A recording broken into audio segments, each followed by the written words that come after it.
On the morning of my daughter's wedding, I did not wake up to a champagne toast or a warm embrace. I woke up in the suffocating darkness of a trunk, my own trunk. The smell of high-octane gasoline and expensive carpet fibers filled my nose. My driver, a man I had treated like a son for 10 years, had just shoved me inside and thrown a heavy wool blanket over my head. I was about to scream. I was about to fire him. I was about to kick the latch until it broke. But then I heard a voice outside that froze the blood in my veins. It was my future son-in-law. And what he said changed everything. My name is Lionel Davis.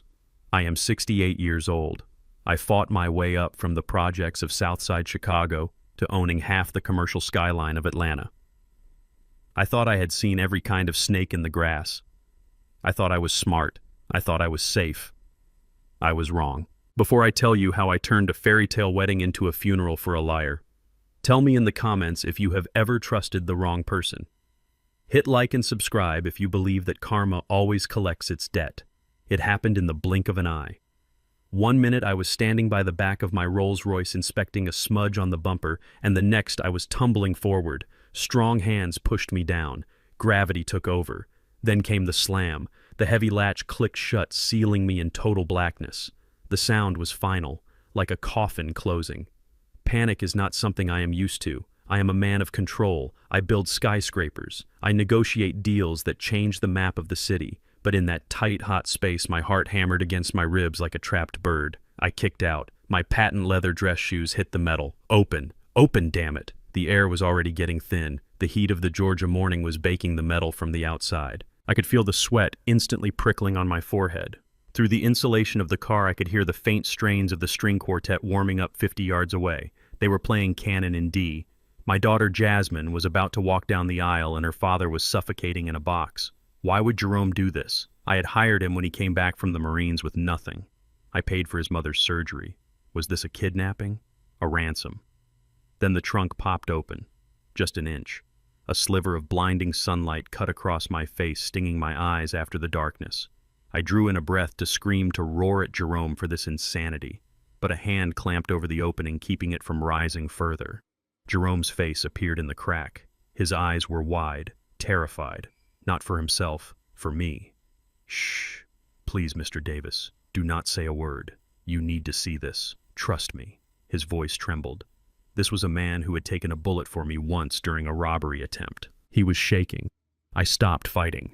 I lay still in the cramped darkness, sweat stinging my eyes, my knees pressed against my chest. Jerome adjusted the trunk lid so there was just a tiny gap enough for me to see out, but dark enough that no one could see in.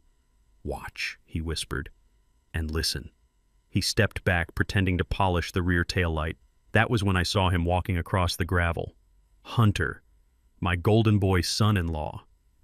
He looked dashing in his custom white tuxedo, the one I had paid $5,000 for. He walked with that confident swagger that Jasmine loved so much.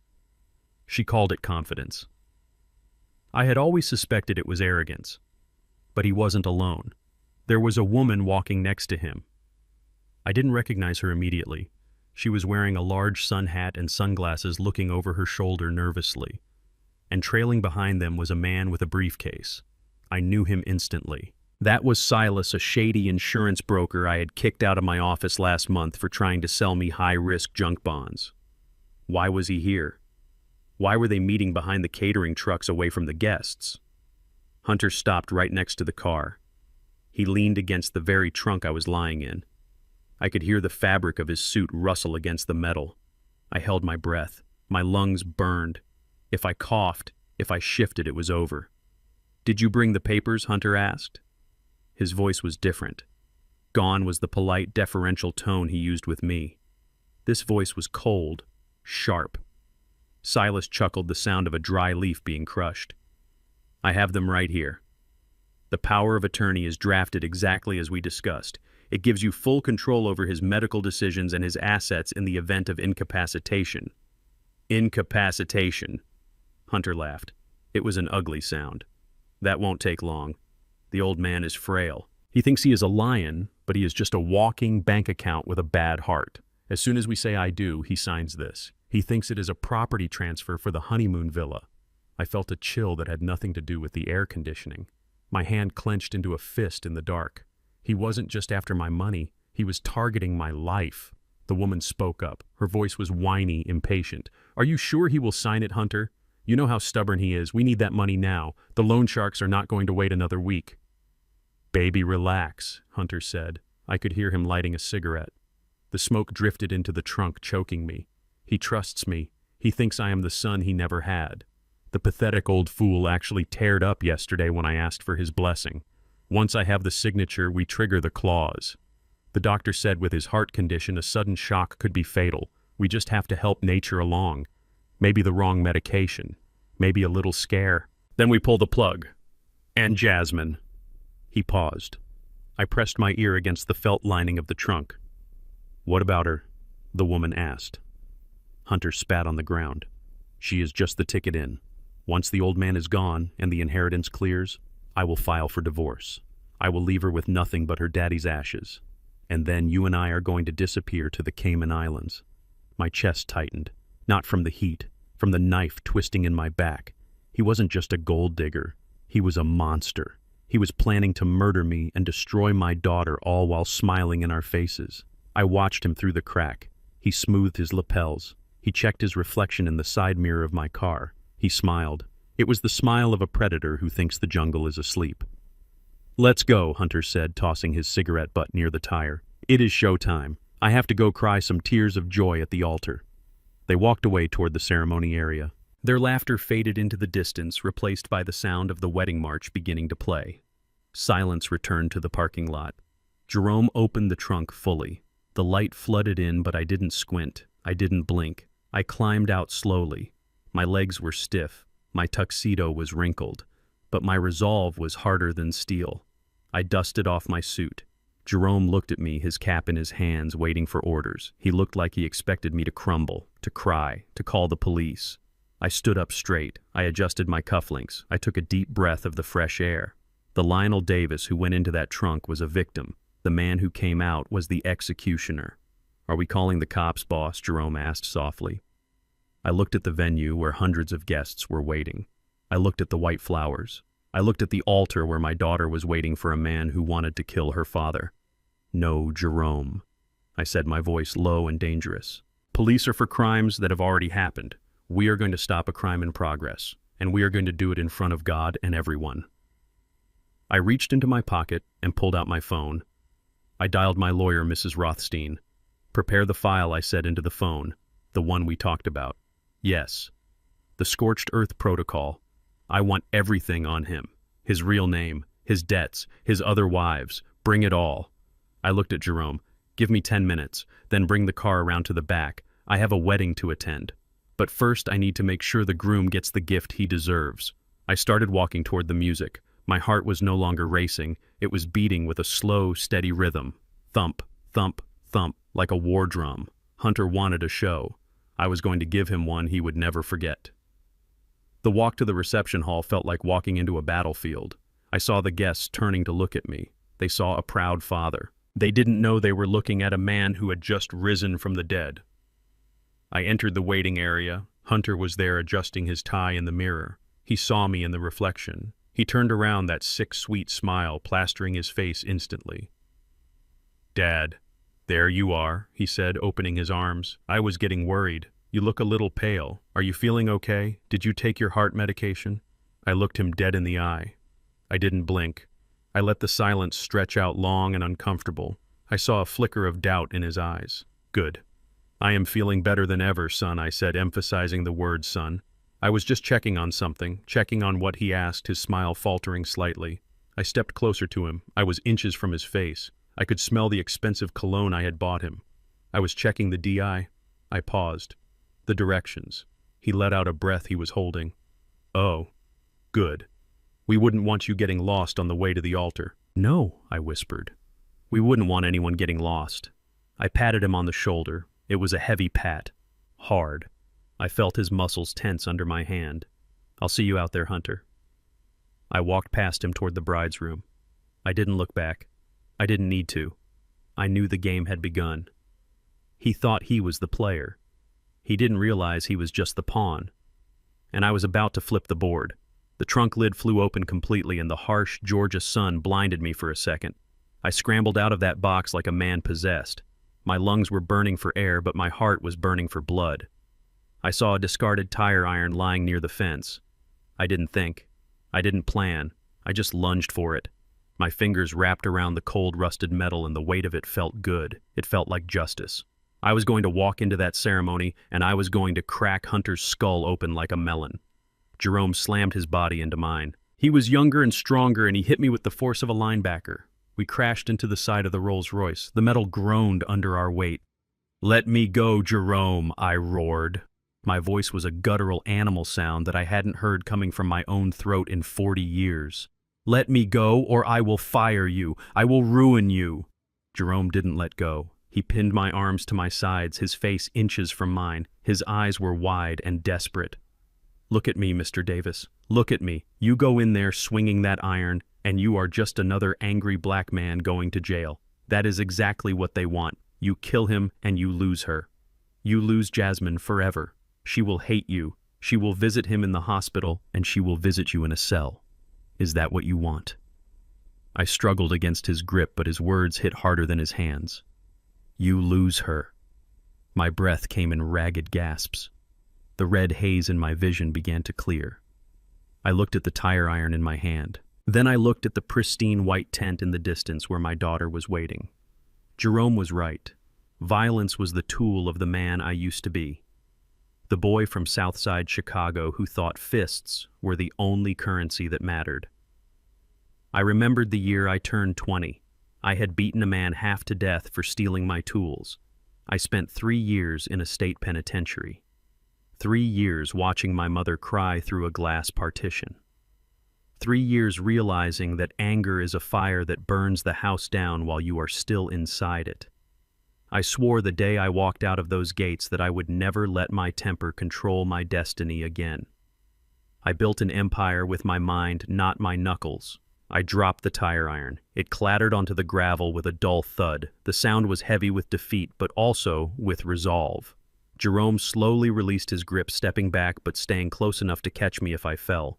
I leaned against the warm hood of the car, my chest heaving. "You are right," I whispered. My voice was hoarse.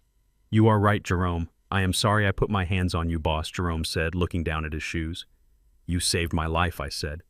"Now help me save hers." I needed to cool down. I needed to turn this volcano inside me into a cold block of ice. I closed my eyes and visualized the blueprint of my latest skyscraper. Steel beams, concrete foundations, cold, hard, unshakable. That is what I had to become. I walked to the side mirror of the Rolls-Royce. The man staring back at me looked like a wreck. My tie was crooked. There was a smear of grease on my cheek. My eyes were wild and bloodshot. "Fix yourself, Lionel," I muttered. I took out a handkerchief and wiped the grease from my face. I retied my bow tie with mechanical precision. Loop, pull, tighten. With every motion, I locked a piece of my rage away in a mental box. I brushed the dust off my tuxedo jacket. I wasn't just fixing my clothes. I was putting on my armor. For 40 years, I have worn a mask. When I walk into a boardroom full of men who think I am there to serve the coffee, I wear the mask of the calm, sophisticated genius. When I negotiate with city planners who want to rezone my neighborhoods, I wear the mask of the patient community leader. Today, I had to wear the hardest mask of all, the happy father of the bride. I have to go in there, I told Jerome. I have to walk her down the aisle, and I have to shake his hand. "You can do it," Jerome said. "I will be right here watching the perimeter." I turned and walked toward the reception hall. The gravel crunched under my patent leather shoes. The sound was rhythm, war drums. As I stepped onto the paved walkway, the music got louder. The smell of expensive lilies and roasted lamb wafted through the air. It was a smell of wealth and celebration. It made me want to vomit. I saw guests mingling near the entrance. These were my friends, my business partners, people who respected me. If they knew I had just been stuffed in a trunk like garbage, they would be horrified. But I couldn't let them see the victim. They had to see the patriarch. I straightened my spine. I lifted my chin. I forced the corners of my mouth upward into a smile that didn't reach my eyes. "Lionel," a voice called out. It was a city councilman holding a glass of champagne. "We were wondering where you were." "Just checking the perimeter," I said smoothly. My voice was steady. Want to make sure everything is perfect for my little girl. He laughed and clapped me on the back. Always the perfectionist. I walked past him. My eyes scanned the crowd. I wasn't looking for friends. I was looking for the enemy. And then I saw him. Hunter was standing near the entrance to the bridal suite. He looked like a prince from a storybook. His white tuxedo was spotless. His blonde hair was perfectly coiffed. He was laughing with his groomsmen, looking like he didn't have a care in the world. Looking like he hadn't just sentenced me to death.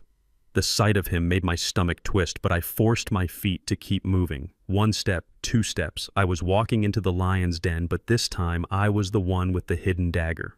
He saw me approach. For a fraction of a second, just a microsecond, his eyes widened. He hadn't expected to see me walking. He expected me to be having a heart attack in the parking lot, but he recovered instantly. The mask of the loving sun came down over his face. "Dad," he exclaimed, rushing over to me. He reached out and grabbed my shoulders. His hands felt like burning coals on my jacket. "I have been looking everywhere for you," he said, his voice dripping with fake concern. "Are you okay? You look a little flushed." I looked into his blue eyes. I saw the hollowness there. I saw the greed. "I am fine, Hunter," I said. My voice was low. "I just had to take care of some loose ends. You know how I am. I don't like leaving things unfinished." His smile faltered slightly. "Loose ends," he repeated. "Yes," I said. I reached up and patted his cheek. It took every ounce of willpower not to slap him. I was thinking about the future, about legacy, about what we leave behind when we are gone. He relaxed. He thought I was talking about dying. He thought his plan was working. That is profound. "Dad," he said solemnly, "you don't have to worry about anything. I am going to take care of everything. I am going to take care of Jasmine and the company. You can rest. I know you will," I said. I stared hard at him. I stared until he started to shift uncomfortably. I was testing him, pushing the boundaries of his confidence. "Did you bring the papers?" I asked suddenly. He blinked. "What papers?" "The ones for the house," I lied. "The surprise gift." Oh, he laughed, relief washing over his face. Yes, I have them in the office. We can sign them right after the ceremony." "Excellent," I said. "I want to make sure my signature is on everything before the night is over. I want no ambiguity about my intentions." "No ambiguity," he agreed. "That is best." He checked his watch. It was a nervous tick. He wanted this over with. He wanted me dead. "We should get to your places," he said. "Jasmine is asking for you." "Go," I said. "I will be right there." He turned to walk away, but then he stopped. He looked back at me. There was a question in his eyes. A tiny splinter of doubt. "Dad," he said. "Yes, Hunter. You are sure you are feeling all right? Your hands are shaking." I looked down at my hands. They were trembling.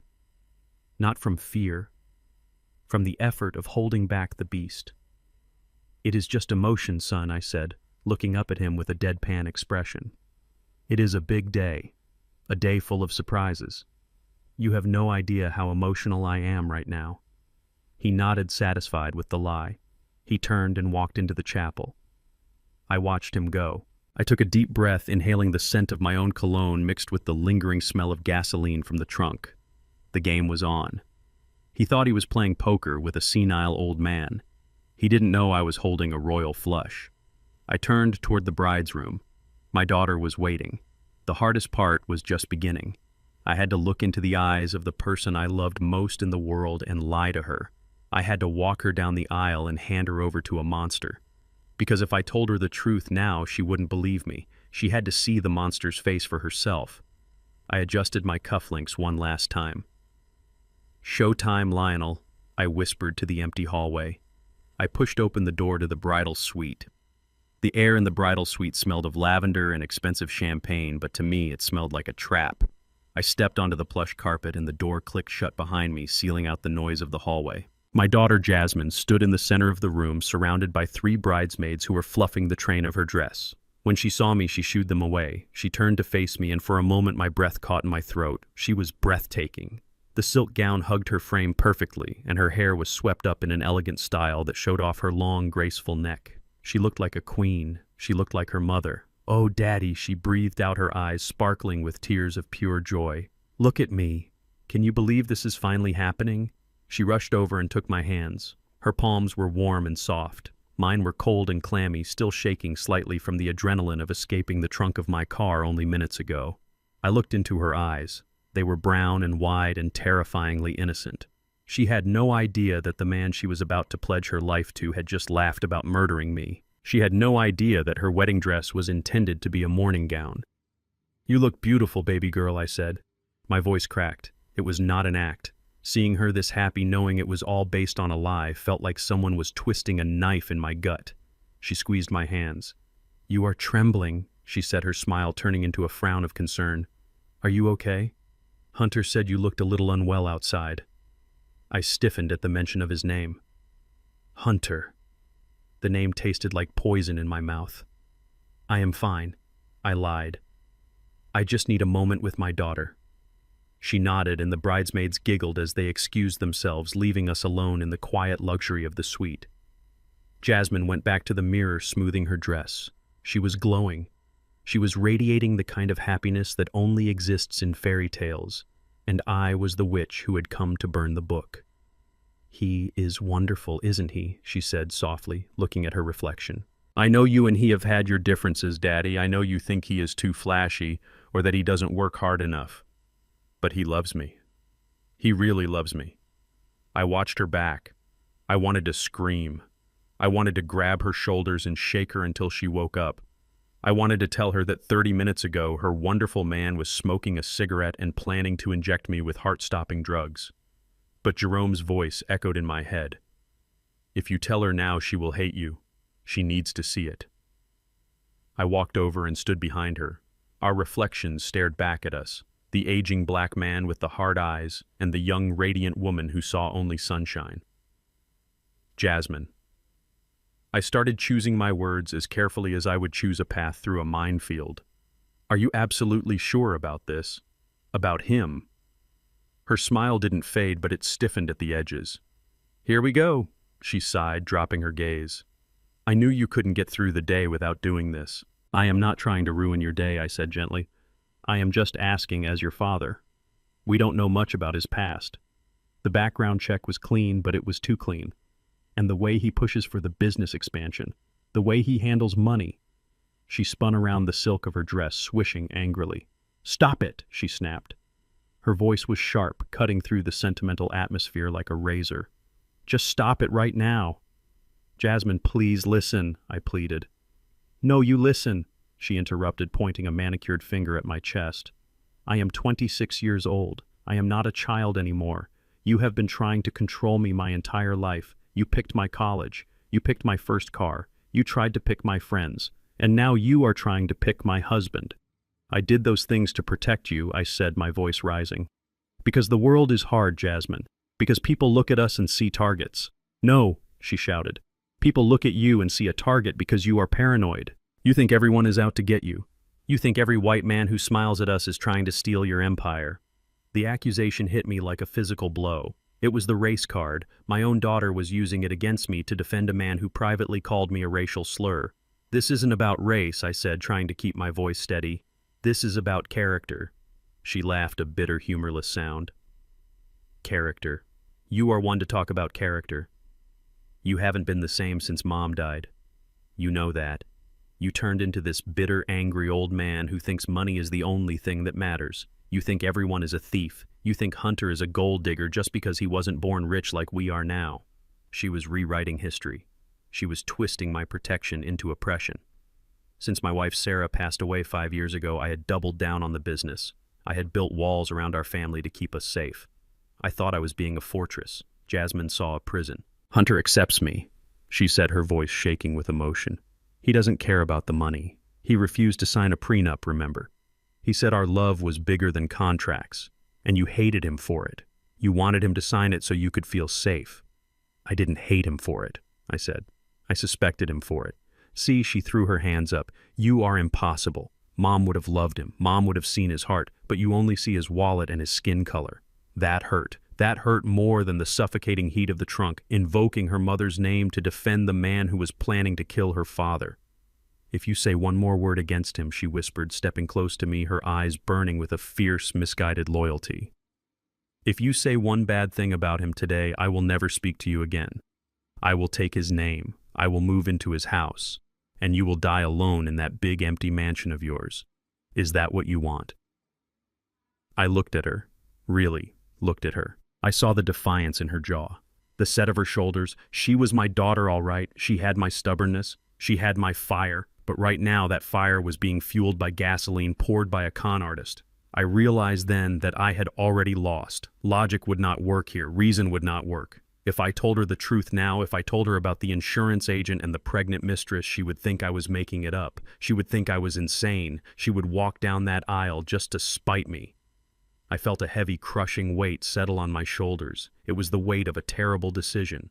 To save her, I had to let her walk into the fire. I had to let her get hurt. I had to be the villain she thought I was so that I could be the hero she needed. I let my shoulders slump. I let the fight drain out of my face. I needed her to think I was defeated. I needed her to lower her guard. You are right, I said softly. She blinked, surprised by my sudden surrender. What? You are right, I repeated. I miss your mother, and maybe I have been holding on too tight. Maybe I am just a jealous old man who is afraid of losing his little girl. Jasmine's face softened. The anger drained away, replaced by relief. She stepped forward and hugged me. It was a fierce hug full of desperation. She wanted to believe everything was perfect. Oh, Daddy, she murmured into my shoulder. I love you. I just want you to be happy for me. Hunter is a good man. You will see. Give him a chance. I hugged her back. I smelled the hairspray in her hair. I felt the delicate bones of her spine. I wanted to cry. I wanted to tell her that the man she called good was a devil in a tuxedo, but I bit my tongue until I tasted copper. I lied. I will give him exactly what he deserves. She pulled back and smiled, wiping a tear from her eye. Now fix your face. You look like you have seen a ghost. We have a wedding to get to. I forced a smile. It felt like cracking plaster. Yes, I said. A wedding. I offered her my arm. She took it, gripping it tightly. Her hand was light on my sleeve. We walked toward the door together. As I opened the door, the sound of the wedding march drifted in from the garden. To Jasmine, it sounded like a beginning. To me, it sounded like a countdown. I am ready, she said, looking straight ahead toward her future. I looked at her profile. I silently promised her mother's spirit that I would fix this. I would burn the world down if I had to, but I would not let that man destroy her. I am ready too, I said. We stepped out into the hallway. The walk to the altar was long. Every step was a lie. Every smile was a shield. But as we walked, I wasn't just walking her to her groom. I was walking her to the truth. And the truth was waiting for us, loaded in a clip, ready to fire. I walked away from the bridal suite with the image of my daughter's hopeful smile burned into my mind. That smile was the only thing keeping me from tearing this entire venue apart brick by brick. I had to maintain the facade. I had to be the gracious host. But as I stepped into the main reception hall, the air changed. It became colder, stiff. I saw them standing near the entrance of the ballroom. Hunter's parents, Richard and Catherine. They looked like they had stepped out of a catalog for old money aristocrats. Richard was wearing a tuxedo that probably cost more than my first house, and Catherine was dripping in diamonds that caught the light with a cold, hard glitter. They were surrounded by a small group of my business partners holding court as if they owned the place. I took a deep breath and approached them. My steps were measured. I was walking onto a battlefield disguised as a cocktail party. Lionel Richard boomed as he saw me. He didn't offer his hand. He just held up his martini glass in a mock salute. We were just admiring the architecture. It is quite impressive. I must admit I was surprised. Surprised by what Richard I asked, keeping my voice even. He chuckled a sound that rumbled in his chest but had no warmth.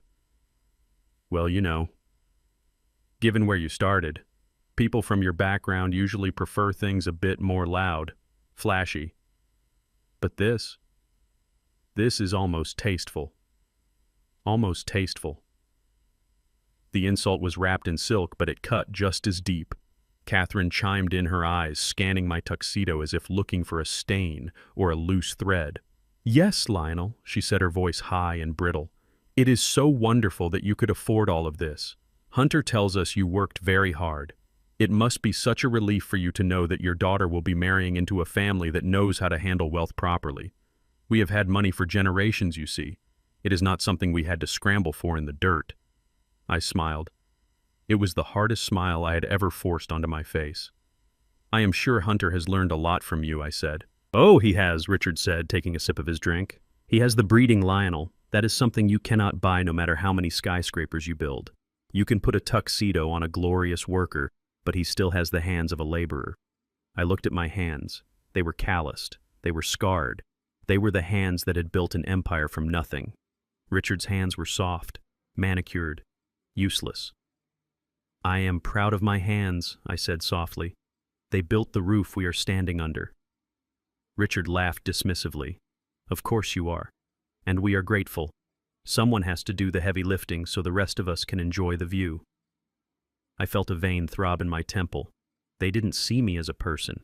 They saw me as a resource, a mule to carry the load until their son could take the reins.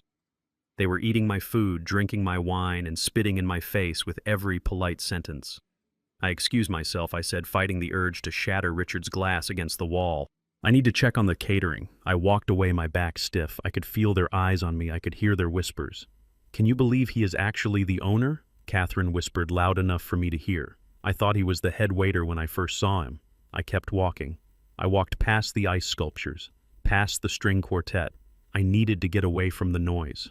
I needed to wash the filth of their conversation off my skin. I headed for the private lounge near the back of the hall. It was a quiet area reserved for the wedding party. I pushed open the heavy oak door to the restroom and stepped inside. The restroom was lined with marble and gold fixtures. It was silent except for the soft hum of the ventilation. I walked to the sink and turned on the cold water. I splashed it on my face.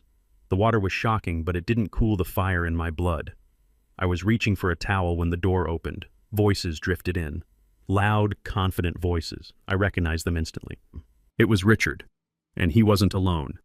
Hunter was with him. I froze. I was standing in the alcove near the sinks, hidden from the main area by a decorative partition. If I moved, they would see me. If I stayed, I was trapped. I stepped back silently, pressing myself into the shadows. So is it done? Richard asked. The sound of a lighter flicking open echoed in the tiled room. Not yet, Hunter replied. His voice sounded annoyed. The old man is slippery. He tried to dodge the signature. He said he wanted to read the papers later. Richard sighed. I told you he was stubborn. You have to push him, Hunter. We need that power of attorney signed before the cake is cut. I know, Dad, Hunter snapped. I am handling it. He trusts me. He is just having a moment of sentimentality. He gave me some speech about legacy and trust. It was pathetic, really. I held my breath. My heart was pounding so hard I was afraid they would hear it. Just get it done, Richard said. Our creditors are calling every hour. We need access to his liquid assets by Monday morning. Once you have control, we can start liquidating the portfolio. We will sell the commercial properties first and put him in a home. Hunter laughed. A nice, cheap state facility where he can rot. Exactly, Richard said. He has served his purpose. He made the money. Now it is time for it to return to people who deserve it. People like us. It is natural selection, son. The strong take from the weak. And let's be honest, that stupid old black man never knew what to do with that kind of power anyway. He is just a glorified construction worker in a suit. A glorified construction worker. Stupid. Weak. I closed my eyes. A single tear leaked out, but it wasn't from sadness. It was from clarity. Absolute crystal clear clarity. For years I had wondered if I was just being paranoid, if my suspicion of white people in suits was a trauma response from my past. But here it was, the naked truth. They didn't just want my money. They hated my existence. They hated that I had risen above my station. They wanted to strip me bare and throw me back into the gutter just to prove that I belonged there. I heard them moving toward the door. Fix your tie, Richard said. You look like you have been sweating. Go find Jasmine. Keep her happy. She is the key to the vault. She is so needy. Hunter groaned.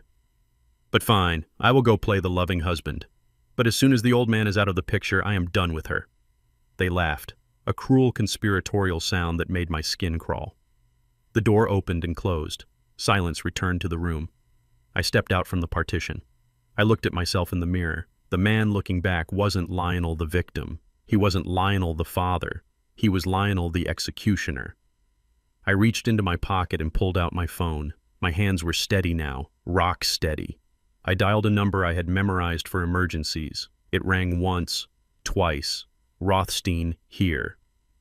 Mrs. Rothstein was the most expensive, vicious lawyer in the state. She was a shark in human skin, and she was the only person I trusted to handle a demolition. "It is Lionel," I said. My voice was low, cold, and devoid of any emotion. "Lionel," she said, sounding surprised. "Is everything okay? I am just arriving at the venue." "No," I said. "Nothing is okay, but it is about to be handled." "What do you need?" she asked, her tone shifting instantly to professional sharpness. "Initiate the protocol," I said. There was a pause on the other end. "The scorched earth protocol," she asked. "Are you sure, Lionel?" "That is the nuclear option. Once we start, there is no going back. It will destroy everything. The wedding, the reputation, the contracts. I don't want to go back," I said, staring at my reflection. "I want to burn it down, Rothstein. I want to burn it all down. I want the police here in 20 minutes. I want the fraud files. I want the background checks on Richard and Catherine. I want the foreclosure notices on their estate. I want everything you found." "I have it all in my briefcase," she said. "The private investigator just sent over the final piece." "Lionel, it is worse than we thought. Hunter isn't just in debt. He is wanted in 3 states under different aliases." "I knew it," I whispered. "Bring it to me. Bring the police." "And Rothstein." "Yes. Make sure the press is not here yet. I want this to be a family affair. I want to look him in the eye when the cuffs go on." "Understood," she said. "I am 5 minutes away. Sit tight, Lionel, and don't sign anything." I hung up the phone. I looked at the marble sink. I looked at the gold faucets. Everything around me was expensive, but it felt cheap. Real value wasn't in things. It was in loyalty. It was in truth. And I was about to teach Hunter and his parents a very expensive lesson about value. I adjusted my jacket. I checked my cufflinks. I wasn't just going back to a wedding reception. I was going to a trial. And I was the judge, the jury, and the executioner. I pushed open the door and stepped back into the hallway. The music was louder now. The party was in full swing. They were celebrating a union based on lies. But the celebration was over. The reckoning had begun. I walked toward the ballroom, my steps echoing on the floor like the ticking of a bomb. I was ready to explode. The string quartet stopped playing, and for a brief second there was a silence so heavy it felt like the air before a thunderstorm. Then the organist hit the first chord of the wedding march.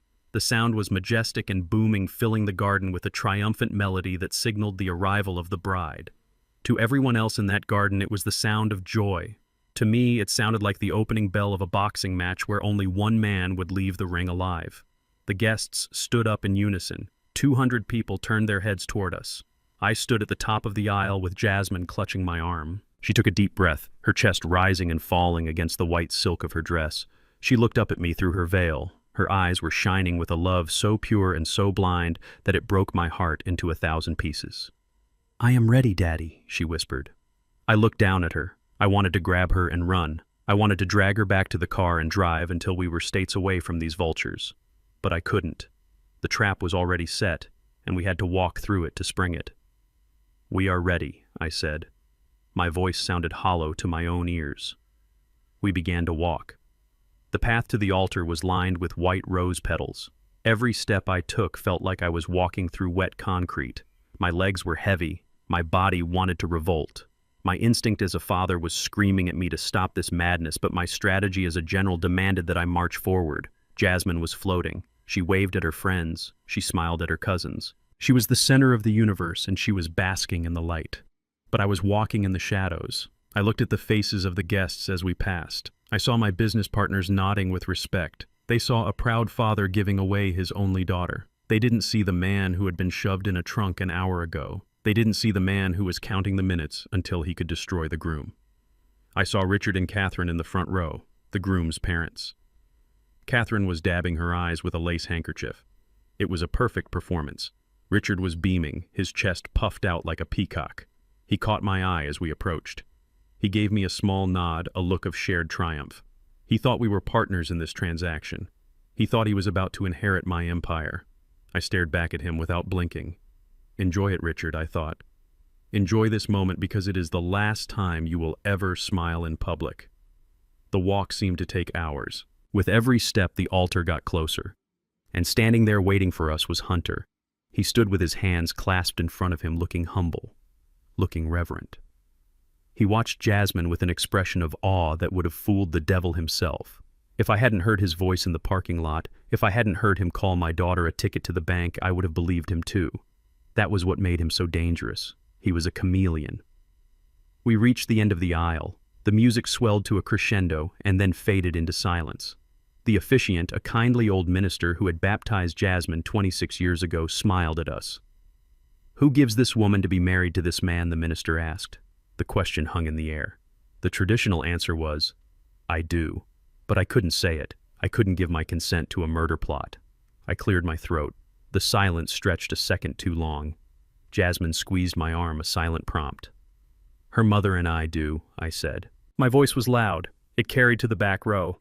I invoked her mother because Sarah would have wanted me to protect our girl. I wasn't giving her to Hunter. I was giving him the rope to hang himself. This was the moment, the handover. I had to physically take my daughter's hand and place it into the hand of the man who wanted me dead. I turned to Jasmine. I lifted her veil. She was crying happy tears. I kissed her on the cheek. "I love you," I whispered. "Remember that. No matter what happens in the next hour, remember that I love you." "I know, Daddy," she whispered back. "I love you too." She turned toward Hunter. He stepped forward, extending his hand to take hers. But I didn't let go of her hand immediately. I held it for a fraction of a second longer, a final hesitation. Then slowly, deliberately, I placed her hand in his. As soon as his skin touched hers, I felt a jolt of revulsion. But I didn't pull back. Instead, I reached out and took Hunter's right hand in a handshake. This was part of the ritual. The father accepts the son. But this was not an acceptance. It was a warning. I gripped his hand. My hands are not soft. They are large and rough, hardened by years of laying bricks and bending rebar before I ever wore a suit. I wrapped my fingers around his manicured palm and I squeezed. I didn't just shake his hand. I crushed it. I felt the bones of his knuckles grind together. I saw the sudden flash of pain in his eyes. His perfect smile flickered. He tried to pull away, but I held him fast. I leaned in close. To the guests, it looked like a father whispering a final blessing to his son-in-law. "Take care of her," I said. My voice was a low rumble meant only for him. "Because if you hurt a single hair on her head, there is no place on this earth where you can hide from me." Hunter's eyes widened. For a moment, the mask slipped. He looked at me, and he saw the darkness in my eyes. He saw the trunk. He saw the anger. But his arrogance was too strong. He thought I was just a possessive old man making a generic threat. He forced his smile back into place, though his jaw was tight from the pain in his hand. "I will treat her like a queen, Dad," he said through gritted teeth. "You have nothing to worry about." I released his hand. He flexed his fingers discreetly, trying to get the blood flowing back. I stepped back and took my seat in the front row next to an empty chair reserved for my late wife. I sat down heavily. The physical separation from Jasmine felt like an amputation. She was standing next to him now. She was in the kill zone. The ceremony began. The minister spoke about love and faithfulness. He spoke about two souls becoming one. Every word felt like a lie.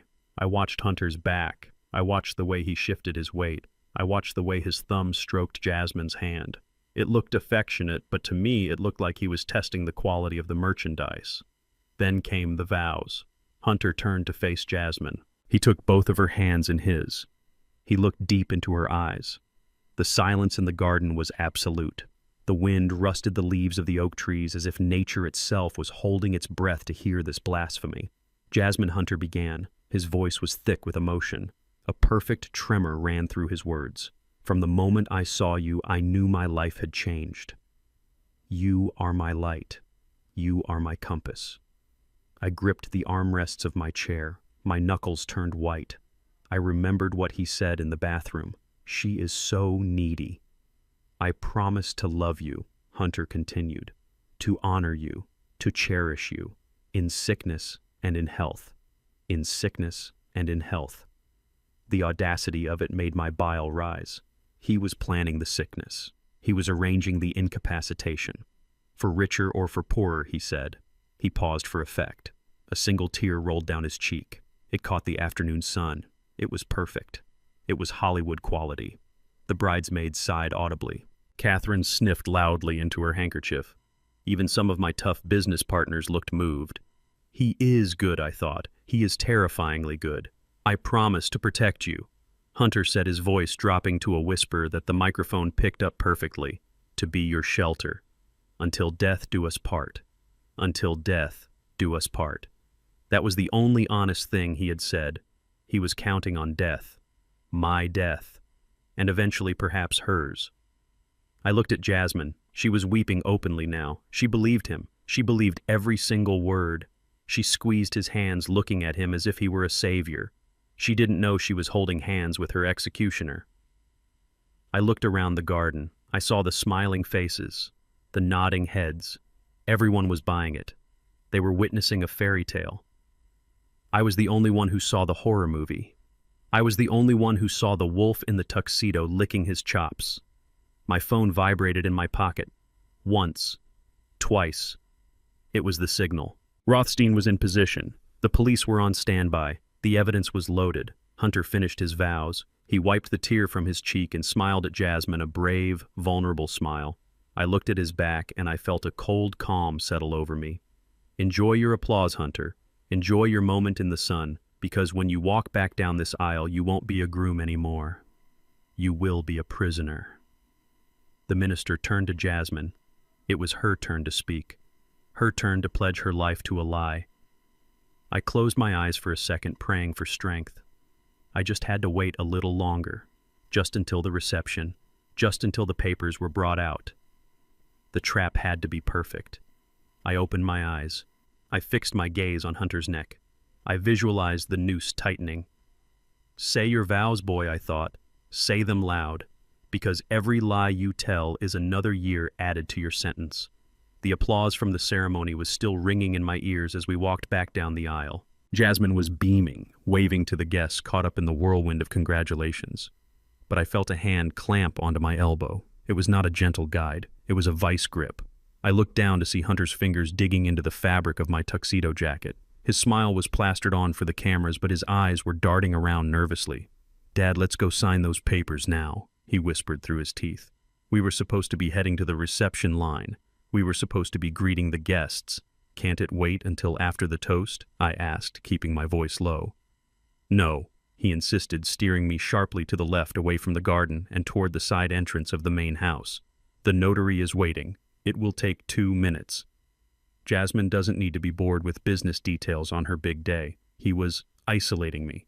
That is the first rule of a predator: separate the prey from the herd. I allowed him to guide me. I let my shoulders slump, playing the part of the tired old man he thought I was. We entered the hallway of the estate. It was cool and quiet, a stark contrast to the noise outside. Hunter didn't stop. He marched me down the corridor to the small private study I used for meetings. He opened the door and practically shoved me inside. Then he did something that made the hair on the back of my neck stand up. He locked the door. The click of the deadbolt echoed in the small room like a gunshot. "Why are you locking the door, son?" I asked, feigning confusion. "Just want some privacy," he said quickly. He walked around the mahogany desk and pulled a thick stack of documents from a drawer. He slapped them down on the leather blotter. The sound was loud, aggressive. "Sit down, Lionel," he said. He didn't call me Dad. The mask was slipping. The pressure of his debts and the presence of his loan sharks nearby were making him sloppy. I sat down slowly, lowering myself into the chair with a groan. I rubbed my chest as if I were short of breath. "I am just so tired, Hunter," I said. "My heart is racing a bit. Maybe I should take a pill before we do this." "No," he snapped. "Sign first, then pills." He uncapped a heavy fountain pen and thrust it toward me. The tip of the pen hovered inches from my face. "Here," he said, pointing to the bottom of the first page. "Sign right there, and initial the bottom of the second page." I looked at the stack of papers. It was thick, too thick for a simple property deed. I reached into my pocket and pulled out my reading glasses. I cleaned them slowly on my lapel. Hunter tapped his foot on the hardwood floor. Tap, tap, tap. It was the rhythm of a ticking time bomb. "What is all this?" I asked, putting on the glasses. You said it was just the deed to the honeymoon villa. It is, he said, his voice tight. Just standard legal language. Lawyers always overcomplicate things. Just sign it so we can get back to the party. I leaned forward and began to read. I didn't just skim, I read.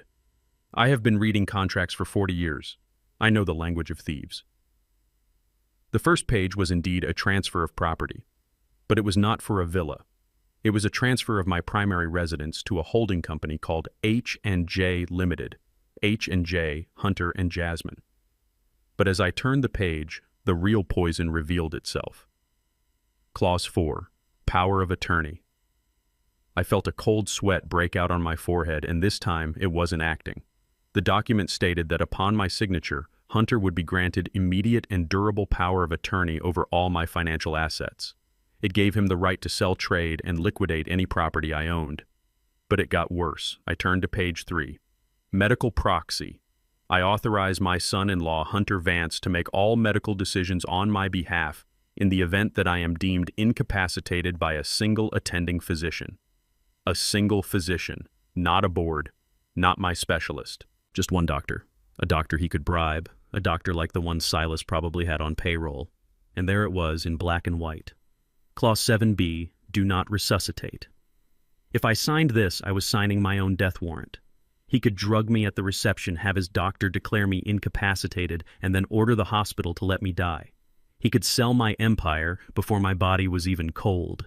This is very complicated language, Hunter, I said, looking up at him over the rim of my glasses. I see words here about medical decisions. Why would you need to make medical decisions for me? Hunter's face flushed. He walked around the desk and stood over me, invading my personal space. He smelled of sweat and desperation. It is just in case, Lionel, he said, his voice straining to sound reasonable. You have a heart condition. What if you have a stroke at the wedding? What if you can't speak? Jasmine will be too distraught to make decisions. I am just trying to protect the family. I am trying to take the burden off her. Protect the family. The audacity was breathtaking. I don't know. I murmured, flipping the page back and forth. I think I should have Mrs. Rothstein look at this. She handles all my filing. No, he shouted. The word exploded out of him. He slammed his hand down on the desk. The pen jumped. We don't need Rothstein, he hissed, leaning down so his face was inches from mine. She is slow. She is old school. This needs to be done today for tax purposes. If we wait until Monday, it will cost us thousands. Do you want to throw money away? I looked at his hand on the desk. It was trembling with rage. I am not trying to be difficult, I said, making my voice tremble. I am feeling a little dizzy. I dropped the pen. It rolled across the floor and under the desk. Hunter groaned, a sound of pure frustration. Jesus Christ, he muttered. He got down on his hands and knees to retrieve the pen. While he was under the desk, I quickly grabbed the glass of water sitting on the coaster. I took a sip, letting my hand shake violently. When Hunter popped his head up holding the pen, I jerked my hand. The water splashed all over the documents. The ink on the top page began to run. Oh no, I cried out, dropping the glass. It shattered on the floor. I am so clumsy. Look what I did. Hunter stood up. His face was purple. He looked at the soaked papers. He looked at the broken glass. For a second, I thought he was going to hit me. I saw his fist clench. I saw the violence in his eyes that he usually kept hidden behind his charming smile. You stupid old man, he screamed. He grabbed the wet papers and threw them across the room. They scattered like dead leaves. Look what you did, he yelled, pointing a finger in my face. You are useless. You can't even hold a glass of water. How do you expect to run a company? This is exactly why you need me. You are falling apart, Lionel. You are a liability. I shrank back in the chair, making myself look small. I wanted him to feel powerful. I wanted him to feel like he was in control. I am sorry, I whimpered. I am just so sorry. He paced the room, running his hands through his perfect hair, messing it up. He was unraveling. The pressure was getting to him. We have to print another copy, he muttered to himself. I have the file on the laptop. We can still do this. He looked at me with pure hatred. Sit there, he ordered. Don't move. Don't touch anything. I am going to get the laptop from the bag in the hallway. If you break anything else, I will... He stopped himself. He realized he was threatening his golden goose. He took a deep breath, trying to regain his composure, but the damage was done. I had seen the beast. "I will be right back," he said, his voice cold and hard. "And when I come back, you are going to sign that paper if I have to guide your hand myself. Do you understand me?" I nodded, keeping my eyes on the floor. "I understand," I whispered. He unlocked the door and stormed out, slamming it behind him. As soon as he was gone, I sat up straight. The trembling in my hands stopped instantly. The look of fear vanished from my face. I looked at the wet papers on the floor. I looked at the broken glass. "You played your hand, boy," I whispered to the empty room. "You showed me exactly who you are." I reached into my pocket and pulled out a small, sleek device, a voice recorder. The little red light was blinking. It had been recording since we left the garden. I had every word, the threats, the coercion, the admission that he wanted to bypass my lawyer. I stood up and walked over to the desk. I picked up one of the wet pages. The "Do Not Resuscitate" clause was smeared with water, blurring the ink. It looked like a tear stain. I folded the page and put it in my inside pocket. Evidence. I checked my watch. Jerome should be in position by now. The guests would be moving to the ballroom. Hunter would be back in 2 minutes with a fresh contract and a fresh temper. I needed to get out of this room. But I couldn't just leave. He would hunt me down. I had to disappear. I had to make him panic. I walked to the window. It was a ground floor study. I unlatched the lock and pushed the sash up. The cool evening air hit my face. I looked back at the door. Let him come back to an empty room, I thought. Let him wonder where the senile old man went. Let him sweat. I climbed out the window, stepping carefully into the flower bed. My shoes sank into the mulch. I closed the window behind me, leaving it just slightly ajar. I wasn't running away. I was moving to the next position on the chessboard. Hunter wanted a signature. I was going to give him a verdict. I slipped into the shadows of the garden, making my way toward the back entrance of the kitchen. I needed to find the one person who could help me deliver the final blow. The woman who was carrying his secret. I knew she would be at the bar, drowning her guilt in Chardonnay. I had seen her face in the parking lot. She wasn't a villain. She was a victim, just like Jasmine. And victims, when they find their voice, make the most dangerous witnesses. I straightened my jacket. The game of cat and mouse was over. It was time for the lion to hunt. I stumbled out of the flower bed and onto the paved service path that ran behind the kitchen. My expensive tuxedo shoes were caked in mud, and my heart was hammering against my ribs like a prisoner trying to break out of a jail cell. I had escaped the room, but I knew I had not escaped the danger. Hunter would be back any second. He would see the open window, he would see the empty chair, and he would come hunting. I needed a friendly face. I needed muscle. I needed Jerome. As if summoned by my desperation, Jerome appeared around the corner of the catering truck. He was moving fast, his eyes scanning the shadows. When he saw me, he didn't wave. He didn't shout. He rushed over to me with a look of professional concern that was loud enough for the kitchen staff to see. "Mr. Davis." "There you are," Jerome said loudly, his voice pitching up just enough to sound panicked. "We have been looking everywhere for you. You wandered off again, sir." He grabbed my arm. His grip was firm but supportive. He was playing the role perfectly. To the waiters smoking by the dumpster, I looked like a confused old man being retrieved by his caretaker. "I just wanted some air, Jerome," I stammered, playing along. The room was so small. I couldn't breathe. "It is okay, sir," Jerome said, guiding me quickly toward the parking lot. "Let us get you to the car. You need your medicine. The excitement is too much for you." He hustled me past the curious eyes of the staff. We moved fast. Too fast for a senile man, but just fast enough for a man running for his life. We reached the Rolls-Royce parked in the shadows of the large oak trees. It was the same car I had been trapped in just an hour ago, but now it looked like a fortress. Jerome opened the back door and practically shoved me inside. He jumped into the driver's seat and locked the doors instantly. The heavy click of the locks was the most beautiful sound I had ever heard. "Did he hurt you?" Jerome asked, looking at me through the rearview mirror. His eyes were hard. "No," I said, leaning back against the leather seat and trying to catch my breath. "Not yet." But he showed his hand. He tried to force me to sign a power of attorney. He wants control, Jerome. He wants everything. Jerome nodded grimly. He reached under the passenger seat and pulled out a thick manila envelope. "Then you need to see this boss," he said, handing it back to me. "The private investigator just dropped it off while you were in the ceremony. I didn't want to give it to you before you walked her down the aisle. I thought you might have a stroke right there at the altar. I took the envelope. It felt heavy. Heavier than paper should feel. It felt like it contained the weight of human lives. What is it? I asked, my hands trembling as I undid the clasp. It is not just fraud, Mr. Davis Jerome said softly. It is worse. Much worse. I opened the folder and slid the documents out onto my lap. The interior light of the car was dim, but it was bright enough to illuminate the horror that lay before me. The first page was a copy of a birth certificate. The name on it was not Hunter Vance. It was Chadwick Miller, born in a trailer park in Oklahoma. Chadwick Miller, I whispered. Keep reading, Jerome said. I turned the page.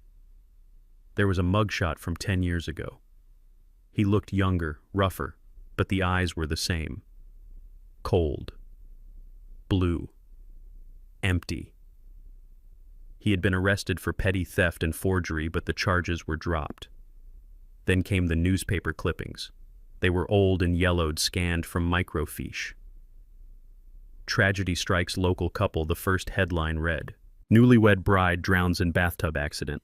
I looked at the photo of the husband. It was Hunter. He was crying. He was wearing black. The article said his wife Sarah had slipped and hit her head. She was 22. She had a life insurance policy worth $2 million. Hunter was the sole beneficiary. My stomach turned over. I felt bile rise in my throat. I turned the page. Another clipping. 3 years later, different state, different name. This time he was calling himself Blake Sterling. Hiking accident claims life of young heiress, the headline screamed. The photo showed a rugged cliffside. The article described how Blake's wife had lost her footing while taking a selfie. She fell 300 feet. Her body was recovered 2 days later. Blake was devastated. He inherited her family's estate worth $5 million. I dropped the paper. My hands were shaking so violently I couldn't hold it. He is a black widow, I whispered. My voice sounded strange in the quiet car. He is a serial killer, Jerome. He doesn't just steal money. He marries them. He insures them. And then he kills them. I looked at the dates. The pattern was precise. Every 3 years, he would find a target. He would charm her. He would marry her. And within 6 months, she would be dead. Jasmine. I choked out. The realization hit me like a physical blow to the chest. It wasn't just about my money. My daughter was walking around with a target on her back. The man she was dancing with right now, the man she had just kissed at the altar, was planning her murder. He would wait until I was dead. He would take the company. And then when he was bored, or when he needed more freedom, Jasmine would have an accident. Maybe a car crash. Maybe a fall down the stairs. I looked at the surveillance photos the investigator had included. There was one of Hunter arguing with the pregnant woman I had seen earlier. The caption read, "Subject seen with unknown female associate. Possible accomplice. Possible." That woman, I said, pointing at the photo. The pregnant one. She isn't his cousin, is she? No, sir, Jerome said. The report says she is his partner. She poses as a relative or a friend. She helps him set up the accidents. And she is pregnant with his child. The cruelty was absolute. He was using my daughter's love to build a nest for his mistress and his bastard child. He was going to wipe my entire bloodline off the face of the earth and replace it with his own. I felt a coldness spread through my body that I had never felt before. It wasn't fear anymore. Fear is hot. Fear makes you panic. This was something else. This was the cold clarity of a man who has looked into the abyss and decided to jump in with a knife in his teeth. I gathered the papers. I put them back in the folder. I smoothed the edges with deliberate care. Jerome, I said. My voice was steady. Rock steady. Yes, boss. Do we have the feed to the main screen in the ballroom? Yes, sir. The tech team hacked into the venue's AV system 10 minutes ago. We have control of the microphone, the lights, and the giant LED wall behind the stage. Good. I looked out the window. Through the trees, I could see the lights of the reception hall. I could hear the laughter. I could imagine Hunter circulating among the guests, playing the role of the perfect son-in-law waiting for me to return so he could force the signature. He thinks I am hiding, I said. He thinks I am a scared old man running away from his threats. I opened the car door. The night air was cool on my face. Are you going to call the police now? Jerome asked. We have enough here to put him away for life. Police take time, Jerome, I said, stepping out onto the gravel. Police need statements. They need warrants. If I call them now, Hunter will lawyer up. He will claim these are just coincidences. He will claim I am senile and making things up. He might even talk his way out of it. He is charming, he is white. And I am just an angry black father. I adjusted my jacket, I buttoned it, I checked my cufflinks. No police yet, I said. Not until everyone knows who he is. I am going to kill him, Jerome. Jerome's eyes widened. Mr. Davis, you can't. Not with a gun, I interrupted. I am going to kill his name. I am going to kill his reputation. I am going to strip him naked in front of the people he is trying to impress. I am going to make sure that by the time the police put the cuffs on him, he has nothing left. No friends, no family, no dignity. I looked back at the venue. It looked like a castle glowing in the night. But inside there was a dragon, and I was coming to slay it. I want you to upload the audio I recorded in the study I ordered. Mix it with the footage from the parking lot, and get the DNA results for that baby ready to display. It is already done, Sir Jerome said. I started walking. I didn't walk like an old man this time. I walked like the man who had survived the streets of Chicago. I walked like the man who had built skyscrapers. I walked like a father. Where are you going? Jerome asked. I am going to make a toast, I said without looking back. I walked toward the light. The mud on my shoes didn't matter. The wrinkles in my suit didn't matter. The only thing that mattered was the truth. And the truth was coming for Hunter Vance like a freight train. As I reached the back entrance of the kitchen, I paused. I took one last deep breath. I visualized Jasmine's face. I visualized her smile. And then I visualized Hunter's face when the trapdoor opened beneath his feet. I pushed the doors open. The noise of the kitchen washed over me, the clatter of plates, the shouting of chefs. I walked straight through them. I didn't stop. I walked through the swinging doors and into the ballroom. The party was in full swing. The band was playing a jazz standard. People were dancing. And there in the center of the room was Hunter holding court with a glass of champagne in his hand. He saw me enter. His smile faltered for a second, but then he recovered. He probably thought I had come back to surrender. He probably thought I had come back to sign. He raised his glass to me. A mocking gesture. I stared right back at him. I didn't blink. I walked straight toward the stage. Drink up, son, I thought. It is the last taste of freedom you will ever have. The ballroom was vibrating with the sound of crystal glasses clinking and the low murmur of expensive conversation. I stood near the back of the room, hidden in the shadow of a large floral arrangement. From here, I could see everything. I was the ghost at my own funeral. I watched Hunter stride onto the stage. He moved with the energy of a man who had just conquered a kingdom. He grabbed the microphone from the lead singer of the jazz band without asking. The feedback squeal made a few guests wince, but Hunter didn't care. He tapped the mic twice. Thump, thump. It sounded like a heartbeat.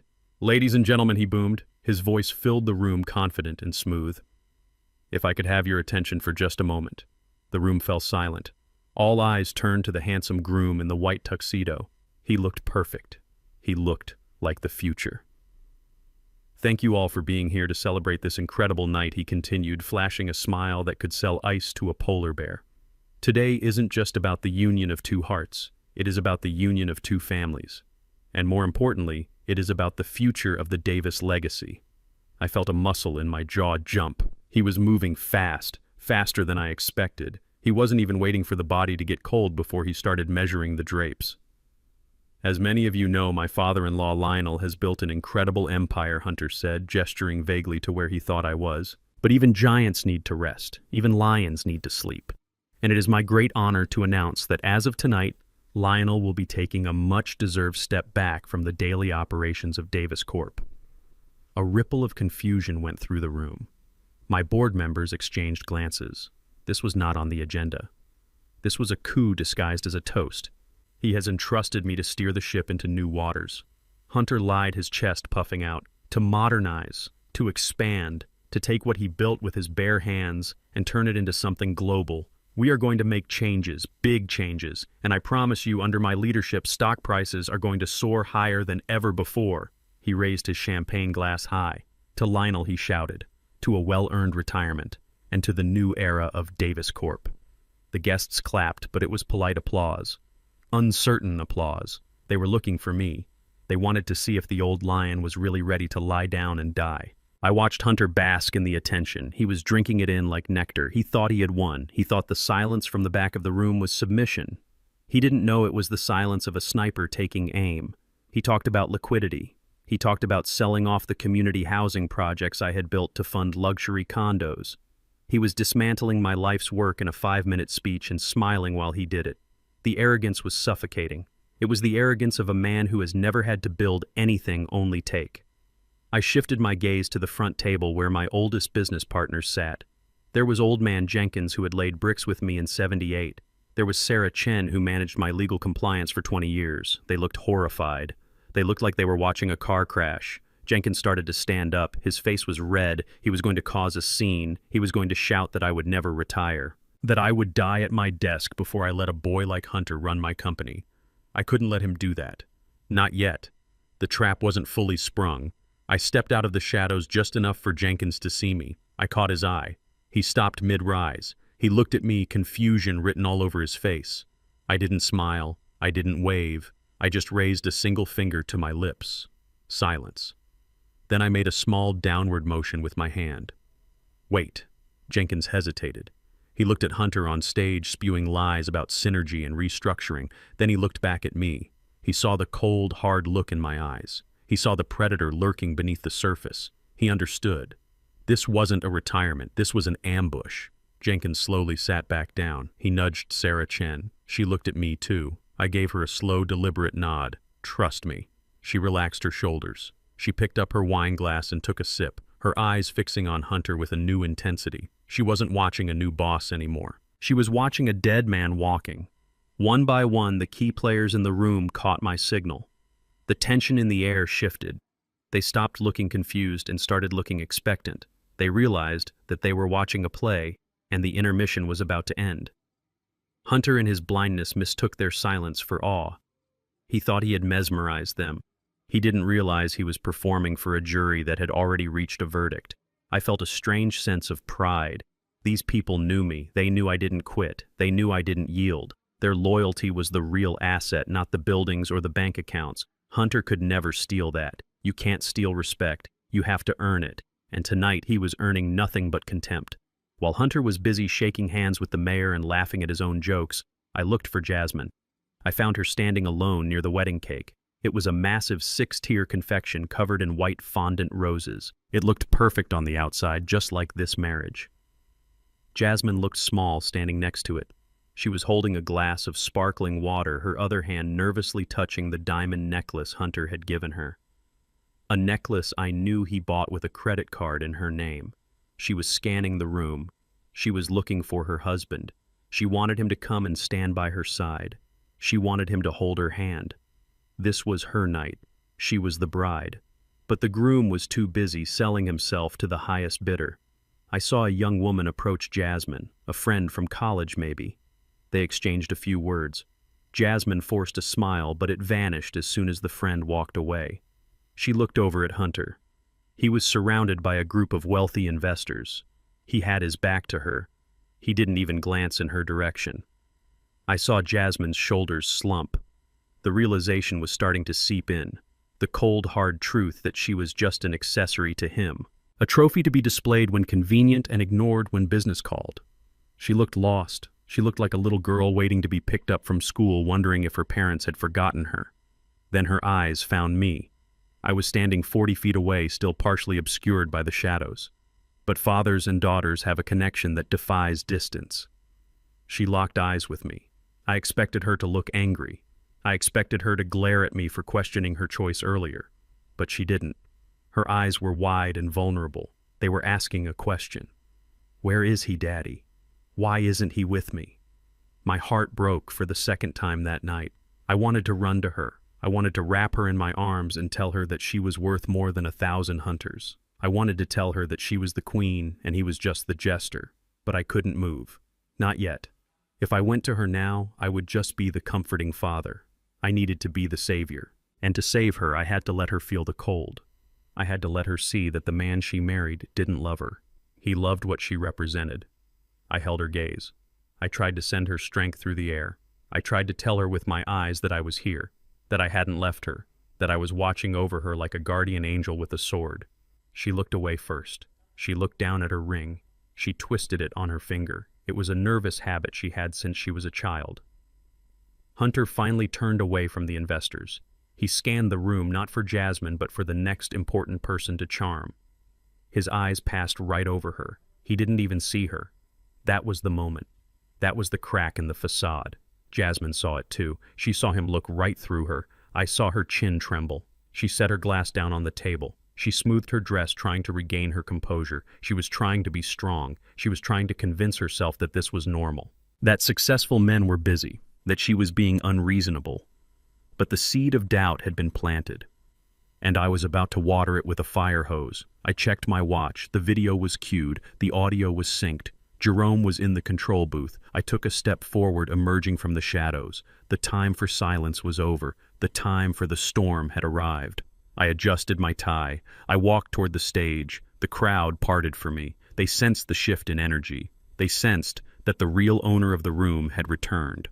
Hunter was still holding the microphone, laughing at something a banker said. He didn't see me coming until I was standing at the foot of the stairs. I looked up at him. He looked down at me. "Ready for your retirement party, Lionel," he joked loud enough for everyone to hear. I climbed the first step. "I am not here to retire, Hunter," I said, my voice cutting through the noise without a microphone.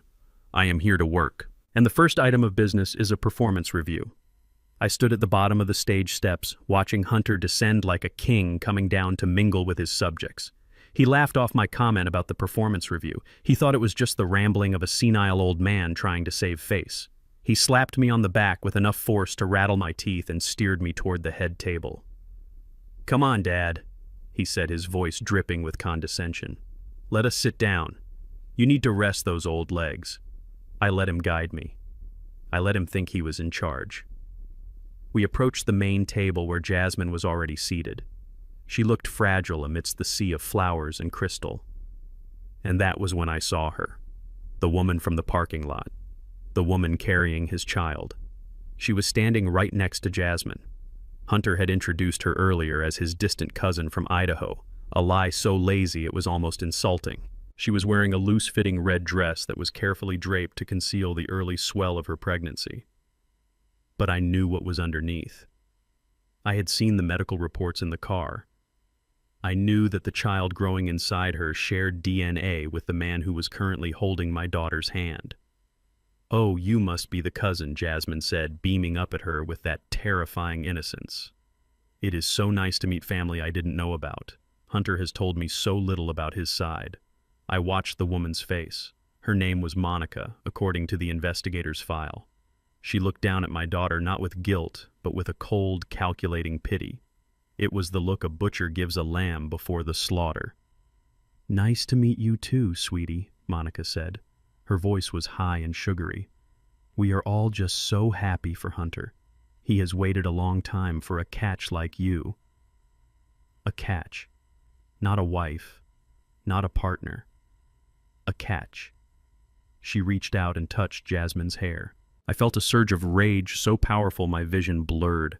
I wanted to grab her wrist and snap it. I wanted to scream the truth to the entire room, but I forced my hands to remain at my sides. I forced my breathing to remain shallow. The trap was set, but the beast wasn't fully in the cage yet. Hunter pulled out a chair for me. "Sit right here, Lionel," he said, placing me directly across from him. Monica stood behind him, hovering like a vulture waiting for scraps. I saw her lean down and whisper something in his ear. I saw his eyes flick toward the table. There were 3 crystal champagne flutes sitting there waiting for the toast. One for him, one for Jasmine, and one for me. I saw a look pass between Hunter and Monica. It was a micro-expression, a tiny flash of communication that shouted conspiracy. Hunter gave a barely perceptible nod. My heart began to hammer against my ribs. I knew what was coming. I had read the script in the car. Incapacitation. A sudden medical event. They weren't going to wait for the honeymoon. They were going to do it right here in front of 200 witnesses. The waiters began to circulate, pouring vintage champagne into the glasses. I watched the golden liquid fill my flute. It fizzed and bubbled, looking innocent and celebratory. But I knew better. "I need to use the restroom," I said, starting to rise. "No, stay," Hunter insisted, placing a heavy hand on my shoulder. "The speeches are starting. You don't want to miss the toast, do you?" He was pinning me down. He kneaded me in the chair. I sat back down. "I need a napkin," I mumbled. I dropped mine. I let my linen napkin slide off my lap and onto the floor. Oh, clumsy me, I said, shaking my head. I am just so clumsy today. I bent down to retrieve it. My face was near the table level. From this angle, I wasn't looking at the floor. I was looking at the highly polished silver water pitcher that sat in the center of the centerpiece. The curved metal acted like a fisheye lens. It reflected the entire table in a distorted but clear image. I saw Monica move. She waited until a waiter walked behind my chair, blocking the view of the guests at the nearby tables. It was a professional move. Fast, precise. In the reflection, I saw her reach into her small beaded clutch. She pulled out a tiny glass vial no larger than a tube of lip balm. She didn't look at what she was doing. She kept her eyes on Jasmine, smiling and nodding at something my daughter was saying. But her hands were working with deadly accuracy. She uncorked the vial with her thumb. She reached over my glass, pretending to adjust the flower arrangement. 1 drop, 2 drops, 3 drops. I watched the clear liquid fall from the vial and vanish into my champagne. It didn't fizz. It didn't cloud. It mixed instantly with the wine, becoming one with the poison. She capped the vial and slipped it back into her purse in under 2 seconds. It was a magic trick. A sleight of hand designed to turn a wedding into a funeral. I sat up slowly, placing the napkin back on my lap. I looked at the glass. It sat there, sweating in the ambient light. It looked delicious. It looked deadly. "Here, Uncle Lionel," Monica said, pushing the glass a fraction of an inch closer to me. "You look parched. Drink up." I looked at her. I looked deep into her eyes. "Thank you, my dear," I said. "You are very thoughtful." Hunter stood up. He grabbed his own glass. He tapped it with a fork. Ting, ting, ting. "I would like to propose another toast," he announced. The room quieted down. Everyone turned to look at the handsome groom. "To Lionel," he said, raising his glass high. "To the man who made this all possible. May he have a long and restful retirement." He looked down at me, his eyes urging me to pick up my drink. The pressure was intense. Everyone was watching. If I didn't drink, I would look rude. If I did drink, I would be dead. I reached for my glass. My hand was trembling. Hunter smiled. He thought it was fear. He thought it was Parkinson's. He didn't know it was adrenaline. "Wait," I said suddenly. I stood up, but I did it badly. I threw my weight forward, pretending my legs had given out. I lurched toward the table, grabbing the tablecloth for support. "Whoa, Dad, careful," Hunter said reflexively, reaching out to steady me. Jasmine gasped. "Oh my God, Daddy, are you okay?" For a split second, chaos reigned. Hunter's hands were on my arms. Jasmine was half standing. Monica was taking a step back to avoid being hit. In that single second of distraction, while their eyes were on my face, I made my move. My right hand, the hand that had laid bricks and bent steel, moved with the speed of a striking cobra. I didn't tremble. I didn't shake. I grabbed the stem of my poisoned glass, and I grabbed the stem of Hunter's glass. Swish. I crossed my arms and uncrossed them, sliding the glasses across the smooth tablecloth. It happened so fast that if you blinked, you would have missed it. The glasses clinked softly, but the sound was buried under Jasmine's gasp. By the time Hunter pulled me upright, the swap was done. My glass, the safe one, was now in front of me.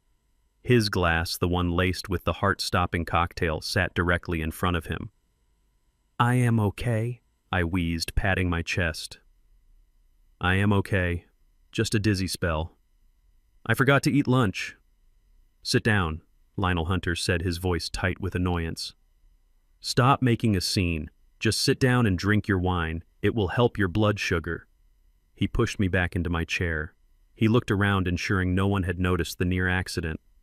Then he reached for his glass. The glass that was meant for me. I watched him. My heart stopped beating for a moment. This was the gamble. This was the point of no return. Hunter raised the glass to his lips. He looked at me over the rim. His eyes were mocking, triumphant. "To you, Lionel," he said softly, so only I could hear. "Goodbye." "To us, Hunter," I replied. "To justice." He tilted his head back. I watched the muscles in his throat work as he swallowed. He took a large gulp, then another. He drained half the glass in one go. He set the glass down with a satisfied clink. "Ah, that is good stuff," he said, wiping his mouth. I picked up my glass. I took a small sip. It was cool and crisp. It tasted like victory. I watched him. I counted the seconds in my head. 1, 2, 3. The drug would take a few minutes to work, but the verdict had already been delivered. He had just acted as his own executioner. I looked at Monica. She was watching me, waiting for me to grab my chest, waiting for me to collapse. She frowned slightly when she saw me looking alert and healthy. She looked at Hunter. "Is he okay?" she mouthed. Hunter nodded, giving her a thumbs up. He felt fine. For now. I leaned back in my chair. The file was ready. The video was ready. And now the poison was in his veins. The storm wasn't just coming. The storm was already here, and it was sitting in his stomach. The crystal flute was empty. Hunter placed it on the white tablecloth with a steady hand, but that steadiness was the last remnant of his control. I watched him closely. I watched him the way a demolition expert watches a building 5 seconds after hitting the detonator. He was smiling at the applause, soaking in the admiration of the crowd, completely unaware that he had just swallowed his own destruction. The poison was a fast-acting beta-blocker cocktail meant to simulate a massive cardiac event in an elderly man. In a young, healthy man like Hunter, it would not kill him immediately, but it would make him feel like the sky was falling. I sat back in my chair and folded my hands over my stomach. I looked at the time on my watch. 30 seconds. That was all it would take for the first wave to hit. Hunter turned to say something to Jasmine. He leaned in close to whisper in her ear, probably another lie about how much he loved her. But then he stopped. I saw his eyes widen just a fraction. He blinked rapidly as if a sudden fog had rolled into the room. He pulled back from Jasmine and shook his head slightly, trying to clear it. "Are you okay, honey?" Jasmine asked, touching his arm. He brushed her off. "I am fine," he snapped. His voice was louder than he intended. It cracked. "Just a little hot in here." He loosened his bow tie with a jerky motion. Sweat began to bead on his forehead. It wasn't the glow of exertion. It was the cold, clammy sheen of a body in revolt. The drug was hitting his system like a freight train. His heart rate was dropping rapidly, forcing his body to pump adrenaline to compensate. It was a chemical war inside his veins. I picked up my water glass and took a slow, deliberate sip. "Is something wrong, son?" I asked, my voice dripping with faux concern.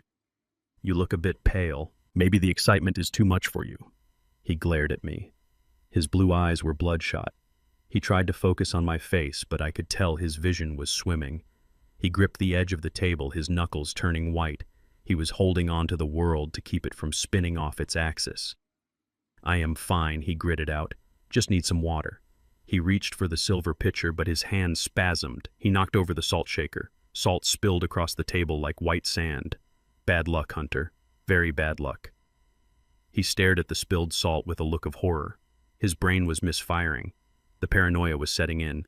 He looked at Monica across the table. She was staring at him with wide, terrified eyes. She knew the symptoms. She knew exactly what was happening because she had helped brew the tea.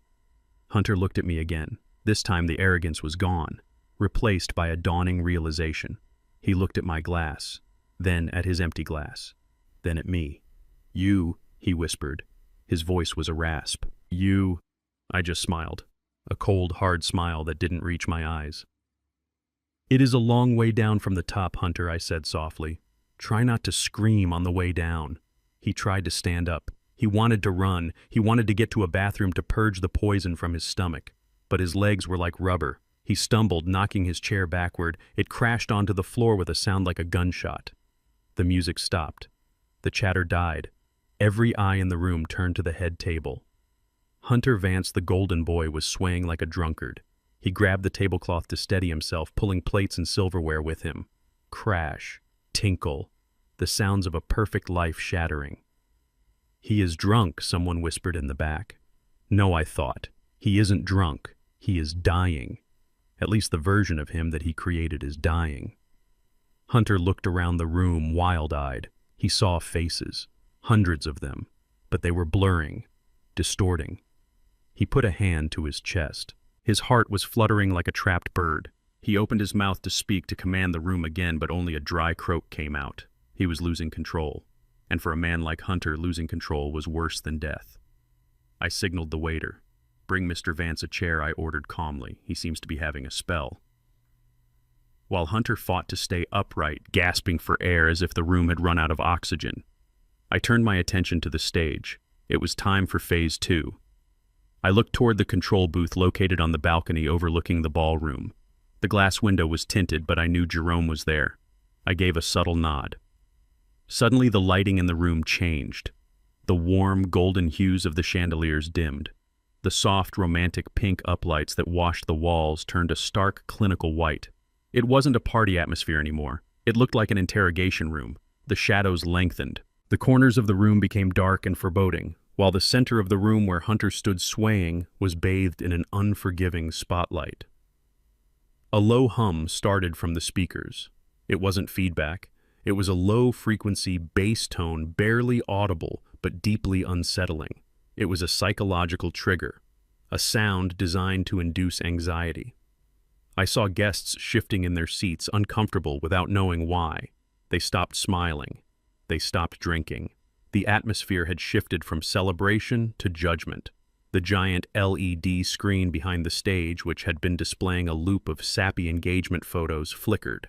The image of Hunter and Jasmine kissing in a meadow distorted, then vanished. The screen went black.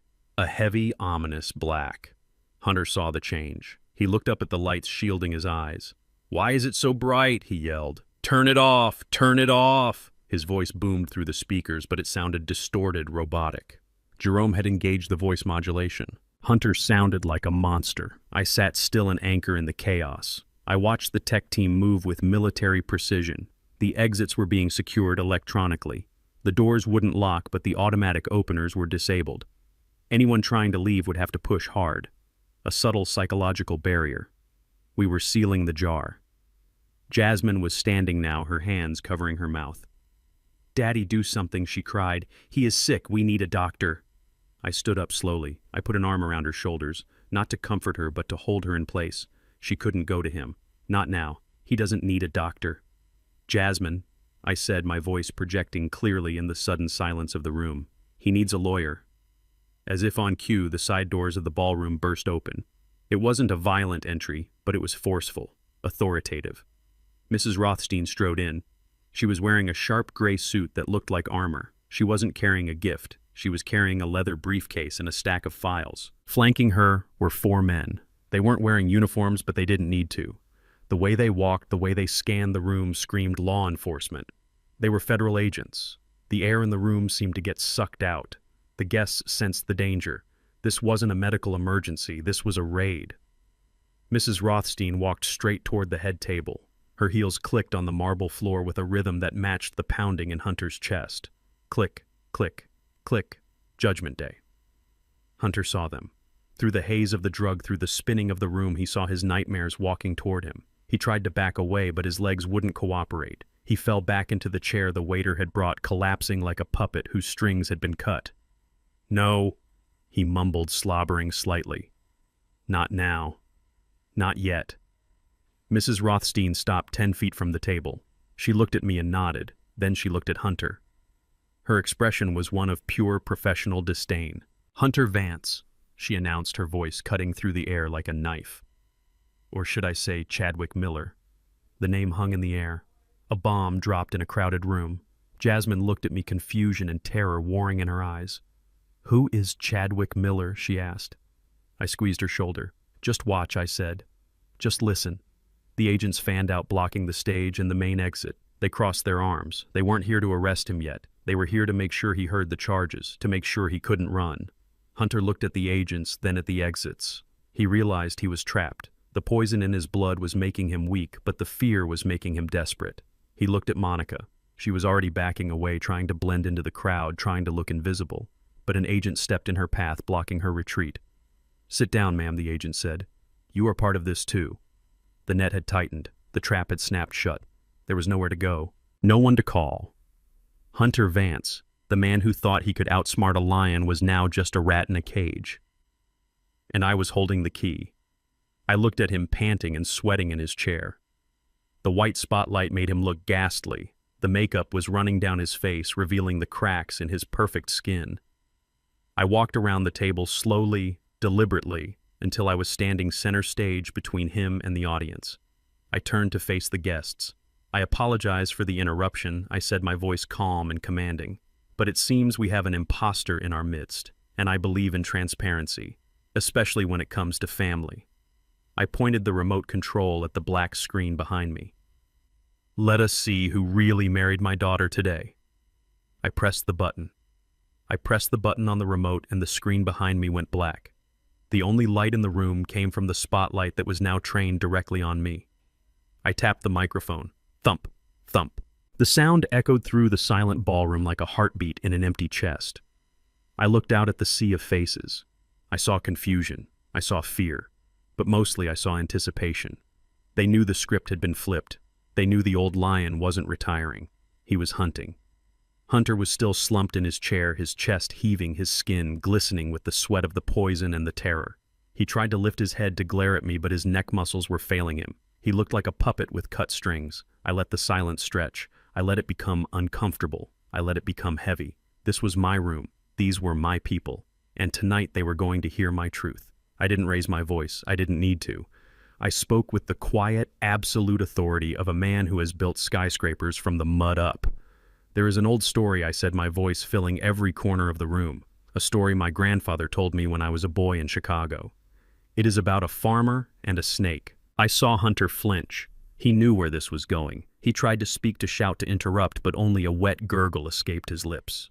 The beta blocker cocktail was doing its job perfectly, keeping him conscious, but physically helpless. He was a prisoner in his own body, forced to watch his execution. The farmer found the snake frozen in the snow. I continued pacing slowly across the stage. The snake was beautiful. It had scales of gold and eyes like blue diamonds. It looked harmless. It looked hurt. So the farmer felt pity. He picked up the snake. He warmed it inside his coat. He brought it into his home. He fed it his best milk. I looked directly at Jasmine. She was standing frozen, her hands still covering her mouth, her eyes wide with a dawning horror. She was beginning to understand. She was beginning to see the scales beneath the tuxedo. The farmer's neighbors warned him, I said, my voice dropping an octave. They said that snake is dangerous. That snake is a killer. But the farmer didn't listen. He said, no, look how it smiles at me. Look how it curls around my arm. It loves me. It needs me. I walked to the edge of the stage, looking down at Hunter. He was struggling to breathe, not from the drug, but from the weight of the truth crushing him. His eyes were darting around, seeking an ally, seeking an escape, but finding only judgment. One morning the farmer woke up, I said, letting the words hang in the air, and the snake was coiled around his neck. The snake wasn't cold anymore. It was warm. It was strong. And it was hungry. The farmer asked, why are you doing this? I saved you. I loved you. And the snake just hissed. I leaned into the microphone, my eyes locking onto Hunter's terrified gaze. The snake said, you knew what I was when you picked me up. I am a snake, and snakes bite. The room was so quiet you could hear the ice melting in the glasses. No one moved. No one breathed. They were paralyzed by the allegory because they knew exactly who the snake was. They looked at Hunter struggling in his chair, and they saw the scales. They saw the venom, Hunter Vance. I boomed, my voice suddenly hard as steel. You came into my house. You wore my clothes, you drank my wine, you courted my daughter, and all the while you were measuring us for coffins. Hunter managed to lift a shaking hand, pointing a finger at me. It was a pathetic gesture, a last gasp of defiance from a dying ego. He tried to mouth the word crazy, but no sound came out. You thought I was old, I continued. You thought I was weak. You thought because my hair is gray and my walk is slow that my mind was soft. You forgot one thing, boy. You forgot how I got here. You forgot that before I wore silk suits, I wore work boots. You forgot that I didn't inherit my empire, I fought for it, and I kill for it. I saw a tear roll down Jasmine's cheek. It wasn't a tear of joy. It was the tear of a heart breaking. It was the pain of realizing that her fairy tale was a horror story. I hated being the one to cause that pain, but it was the only way to save her life. Better a broken heart than a funeral. I turned back to the screen behind me. You wanted my signature, Hunter, I said. You wanted my power of attorney. You wanted to make medical decisions for me. Well, I have made a decision for you. I have decided to show the world exactly what you are. I looked at Mrs. Rothstein. She nodded. She signaled the agents. They took a step closer to the table, their presence a silent threat. Monica, the woman in the red dress, tried to stand up. She tried to slip away toward the kitchen, but an agent was there instantly blocking her path. She slumped back into her chair, sobbing into her hands. The accomplice had fallen. The conspiracy was unraveling. I raised the remote control. You wanted a legacy, Hunter, I said. You wanted to be famous. Tonight, I am going to make you famous. But not as a CEO. Not as a visionary. I am going to make you famous as a monster. I paused, looking at him one last time. I wanted to remember this moment. I wanted to remember the fear in his eyes. It was the payment for every lie he had told my daughter. It was the payment for the trunk. It was the payment for the insurance policies on dead wives. Ladies and gentlemen, I said, my voice soft, now almost a whisper, I give you the real Hunter Vance. I pressed the button. The screen exploded into life, and the silence in the room was shattered forever. The giant LED screen flickered to life behind me. It started with a burst of static that made everyone jump, and then the image sharpened into terrifying clarity.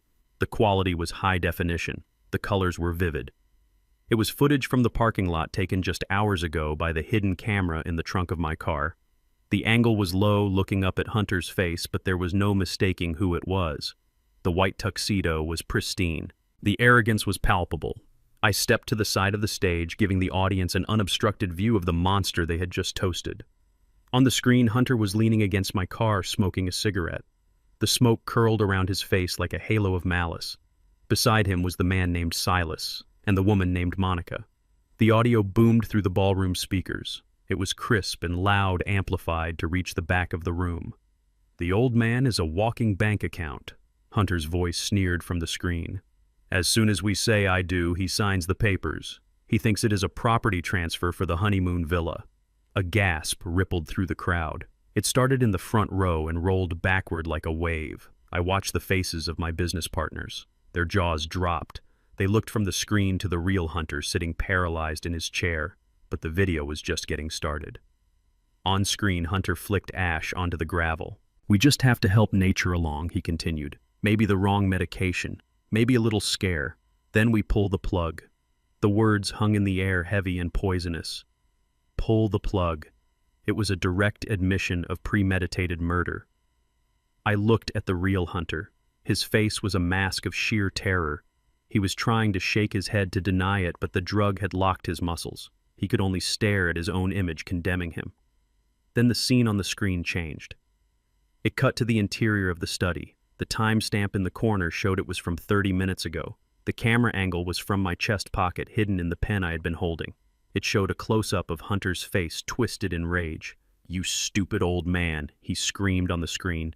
"You are useless. You can't even hold a glass of water. This is exactly why you need me. You are a liability." The violence in his voice was shocking. This was not the charming groom who had recited vows of love. This was an abuser, a bully.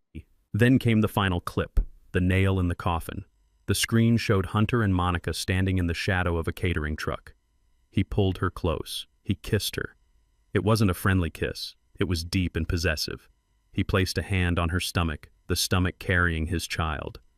"Don't worry, babe," he said on the screen. "Jasmine is just the ticket in. She is pathetic, really. She follows me around like a puppy. Once I have the money, I will divorce her so fast her head will spin. I will leave her with nothing but her daddy's ashes." The video froze on that frame. Hunter kissing his mistress while planning to destroy his wife.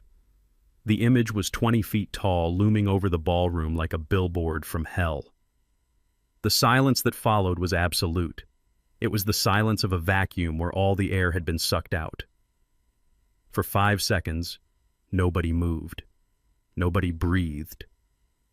They were processing the enormity of the betrayal. They were reconciling the image of the golden boy with the devil on the screen. Then the sound returned. It started as a low murmur, a rumble of disbelief. Then it grew. It became a roar. "Oh my God," someone screamed from the back. "You monster," another voice shouted. The shock turned into fury instantly. People stood up, knocking over chairs.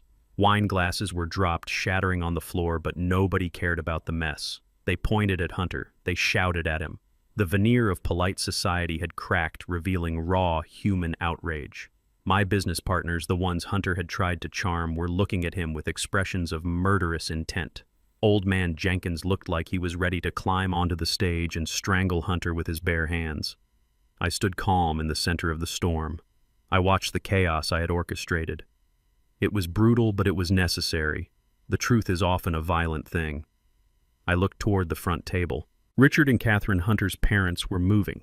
They weren't moving to help their son. They weren't moving to defend him. They were moving toward the side exit. They were hunched over, trying to make themselves small, trying to blend into the shadows. They looked like rats fleeing a sinking ship. They knew the game was up. They knew their financial lifeline had just been cut, and they wanted to escape before the law came down on them, too. "Jerome," I said into my lapel microphone, "light them up." A spotlight mounted on the balcony swung wildly across the room. It swept over the angry crowd and landed squarely on Richard and Catherine just as they reached the emergency exit door.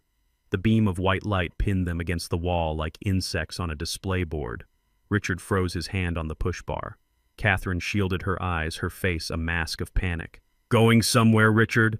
I asked, my voice booming over the speakers. The crowd turned. 200 pairs of eyes fixed on the fleeing parents. "We didn't know," Richard stammered, squinting into the light. "We had no idea he was like this." "Liar," I shouted. "I have the recordings from the bathroom, Richard. I have you calling me a stupid old black man. I have you planning to liquidate my portfolio. Sit down." The shame was physical. It hit them like a physical blow. Richard slumped against the door. Catherine began to sob, loud, ugly sounds of a woman who has lost her social standing forever. Agents moved in from the side, guiding them back to their seats, not gently. But amidst the shouting and the chaos, there was one reaction I was dreading to see.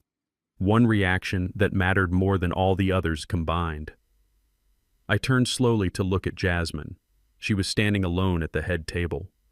The crowd had pulled away from her, giving her a wide berth as if her grief was contagious. She was staring at the frozen image on the screen. The image of her husband kissing another woman. The image of the man she loved, calling her pathetic. She wasn't screaming. She wasn't crying. She was catatonic. I watched the color drain from her face, leaving her ghostly pale. Her lips parted slightly, but no sound came out. Her hands, which had been clutching her bouquet, dropped to her sides. The flowers hit the floor with a soft thud that I felt in my own heart. It was the look of a person whose entire reality has just dissolved. She looked at the screen, then she turned her head slowly, mechanically, to look at Hunter. He was still slumped in his chair, drooling slightly, his eyes pleading with her. But she didn't see him. She saw a stranger. She saw a murderer. I saw the light go out in her eyes. The bright, hopeful spark that had been there all morning, the spark that believed in fairy tales and true love, was extinguished. In its place was a dark, bottomless void of pain. She took a step back, then another. She looked down at her wedding dress, the expensive white silk that was supposed to symbolize purity and new beginnings. She grabbed the fabric of the skirt in her fists. She squeezed it until her knuckles turned white. She looked at me. Her eyes were pleading. She wanted me to tell her it was a lie. She wanted me to tell her it was a deep fake, a cruel joke, a test. She wanted her father to fix it, but I couldn't fix this. I had broken it to save her. I held her gaze. I didn't look away. I offered her the only thing I had left, the truth. "I am sorry, baby girl," I whispered, though I knew she couldn't hear me over the roar of the crowd. "I am so sorry." She collapsed. It wasn't a faint. It was a surrender. Her legs simply gave out under the weight of the betrayal. She crumpled to the floor, a heap of white silk and broken dreams. "Jasmine," I shouted, dropping the microphone. I jumped off the stage, ignoring the pain in my knees.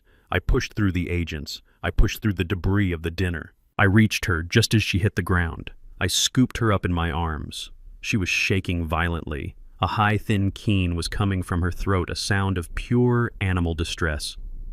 "I got you," I whispered, rocking her back and forth right there on the ballroom floor. "I got you. You are safe. The snake can't hurt you anymore." She buried her face in my chest, sobbing so hard her whole body convulsed. She didn't push me away. She clung to me. She clung to the only thing in the room that was real.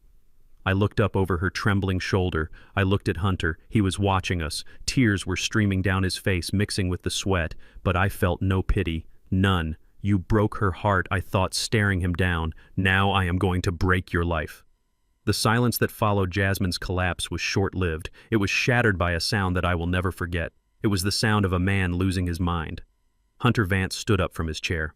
The beta blockers were still coursing through his veins, making his body heavy and his heart slow. But the adrenaline of pure, unadulterated rage had seemingly overridden the chemistry. He didn't look like a groom anymore. He didn't look like a human being.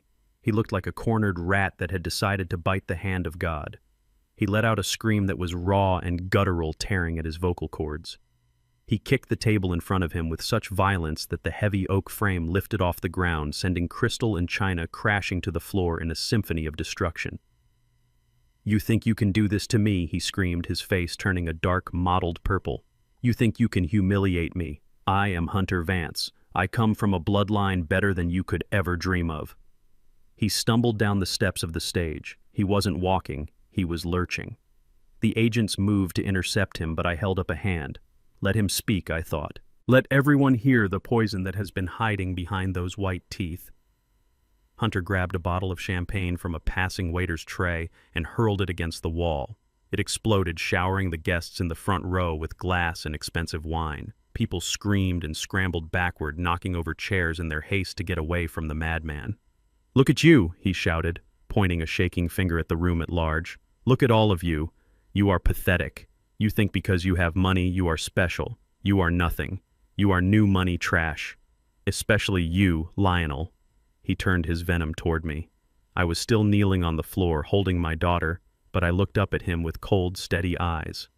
"You think because you put on a tuxedo you are one of us?" He spat saliva flying from his mouth. "You are just a bricklayer in a costume, a dirty, lucky mechanic who got above his station. I was doing you a favor by marrying into this family. I was going to wash the dirt off your name."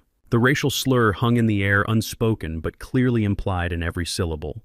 The room gasped. The mask was completely gone now. The polite, progressive young man who claimed to not see color was replaced by a bigot whose hatred ran bone deep. He grabbed the wedding cake, the massive 6-tier masterpiece that Jasmine had spent months designing. He dug his fingers into the white frosting, destroying the delicate sugar roses. With a heave of hysterical strength, he pushed it. The cake toppled over in slow motion, crashing onto the dance floor in a heap of ruined sponge and fondant. "It is all garbage," he shrieked, kicking the ruined cake. "Just like this wedding, just like this family, he was destroying everything he could touch. He ripped the flowers from the vases, he threw silverware at the musicians. He was a whirlwind of tantrums, proving to everyone that underneath the polish there was nothing but an ugly, spoiled child." I felt Jasmine stir in my arms. The sound of his voice, the voice she had loved shouting such hateful things, seemed to wake her from her shock. She pushed herself up. Her dress was stained with the dirt from the floor. Her hair was coming loose. Her makeup was streaked with tears. But as she looked at the man destroying her wedding, something changed in her eyes. The sorrow evaporated, and in its place came a fire that I recognized. It was the same fire that burned in my belly. It was the Davis fire. "Daddy let me go," she whispered. I looked at her. "Are you sure, baby girl?" She nodded. She didn't look fragile anymore. She looked dangerous. I released her. She stood up. She wiped her face with the back of her hand, smearing the tears away. She stood tall, her spine straight, her chin lifted. She looked like a queen walking through the ruins of her castle. Hunter was still ranting, still screaming at the guests, unaware that his judgment was approaching him from behind. "I should have killed him sooner," he yelled to no one in particular. "I should have smothered the old fool in his sleep," Hunter Jasmine said. Her voice wasn't loud, but it cut through his screaming like a razor blade. Hunter froze. He turned around slowly, breathing heavily. When he saw her standing there, looking not at him, but through him, he faltered. "Jasmine," he panted, trying to shift gears, trying to find the charm that had always worked before. "Baby, listen. It is not what it looks like. Your father, he is crazy. He doctored those videos. You know technology these days. It is a deep fake." He took a step toward her, holding out his hands, the hands that were covered in cake frosting and sweat. "Don't touch me," she said. She didn't shout. She said it with a quiet disgust that was more powerful than any scream. Hunter stopped. "But baby, I love you. We are meant to be. Remember our vows." "Our vows," Jasmine repeated. She laughed, a short, dry sound. "You mean the vows you made while your mistress was watching, the vows you made while you were planning to murder the man who raised me." She took a step closer to him. The crowd held its breath. This was the showdown. "I loved you, Hunter," she said, her voice trembling slightly, not with fear, but with the sheer force of her anger. "I loved you so much that I fought my own father for you. I defended you. I ignored every red flag because I wanted to believe that you were the prince you pretended to be." Hunter tried to interrupt, but she held up a hand, silencing him. "But you are not a prince," she continued. "You are not even a man. A man builds things. A man protects his family. You are a parasite. You feed on people. You find people with hearts bigger than yours, and you drain them until they are dry." "Jasmine, please," Hunter begged, sensing that he was losing her, sensing that his last lifeline to the money was being severed. "I did it for us. The money was for our future." "There is no us," she said. She reached up to her left hand. She grabbed the diamond ring, the ring he had bought with her credit card, and she pulled it off. It was tight, but she yanked it, forcing it over her knuckle, scratching her skin. She didn't care about the pain. She held the ring up the diamond, catching the harsh white light of the spotlight. "You want this?" she asked. "You want the money. You want the status." Hunter looked at the ring. For a second, the greed flickered in his eyes, overriding the fear. He actually reached out for it. "Here," Jasmine said. She didn't hand it to him. She reared back and threw it. She threw it with all her strength. The heavy platinum ring flew through the air and struck him squarely in the face. It hit his cheekbone with a sickening crack, cutting the skin. Hunter yelped, clapping a hand to his face. Blood began to seep through his fingers. "Keep the change," Jasmine said. And then she did something that made my heart soar. She stepped in close, right into his personal space. Hunter looked down at her, confusion and pain in his eyes. Jasmine raised her hand. She didn't slap him like a lady. She slapped him like a Davis. She put her shoulder into it. Her palm connected with his other cheek with a sound like a pistol shot. That she whispered, leaning into his ear so the microphone picked it up, was for my father. Hunter stumbled back, tripping over his own feet. He fell onto the mess of the ruined cake, slipping in the frosting. He lay there looking up at her, a pathetic figure covered in sugar and blood. But he wasn't done. A rat will fight until its last breath. He pushed himself up onto his elbows, wiping the blood from his cheek. He looked around the room, seeing the disgust on everyone's faces. He knew he had lost Jasmine. He knew he had lost the money. So he decided to burn the last bridge. "Fine," he spat. "You want the truth. Here is the truth. I never loved you. You are boring. You are needy. And you are stupid. You were just a job. The only woman who ever satisfied me, the only woman who is real, is Monica." He pointed a shaking finger at the red dress in the crowd where Monica was still being held by the agents. "She is twice the woman you are," he sneered. "And she is carrying my son, my real legacy, not some mixed blood mistake I would have had with you." The room gasped again. The cruelty was bottomless. Jasmine flinched as if he had hit her. She wrapped her arms around herself. He looked at Monica, expecting her to support him, but Monica was shaking her head, crying. "Tell them," Monica, Hunter shouted, desperate for validation. "Tell them about our son. Tell them he is a Vance." I stepped forward. I had let Jasmine handle her business, but this was my turn again. I walked past my daughter, giving her shoulder a gentle squeeze. I stood over Hunter, looking down at him with the pity one feels for a roadkill. "You talk a lot about legacy, Hunter," I said. "You talk a lot about your son." "He is my son," Hunter growled, "and he will inherit everything I take from you in court. I will sue you for defamation, Lionel. I will take every dime." I shook my head slowly. "You really don't check your blind spots, do you?" I pulled the remote control from my pocket. "You see, Hunter," I said, "when I found out about Monica, I didn't just get mad. I got curious. I wondered why a man who was so careful about money would be so careless with birth control." I pressed the button. The screen behind us changed again. Gone was the video of the parking lot. In its place was a document, a medical document.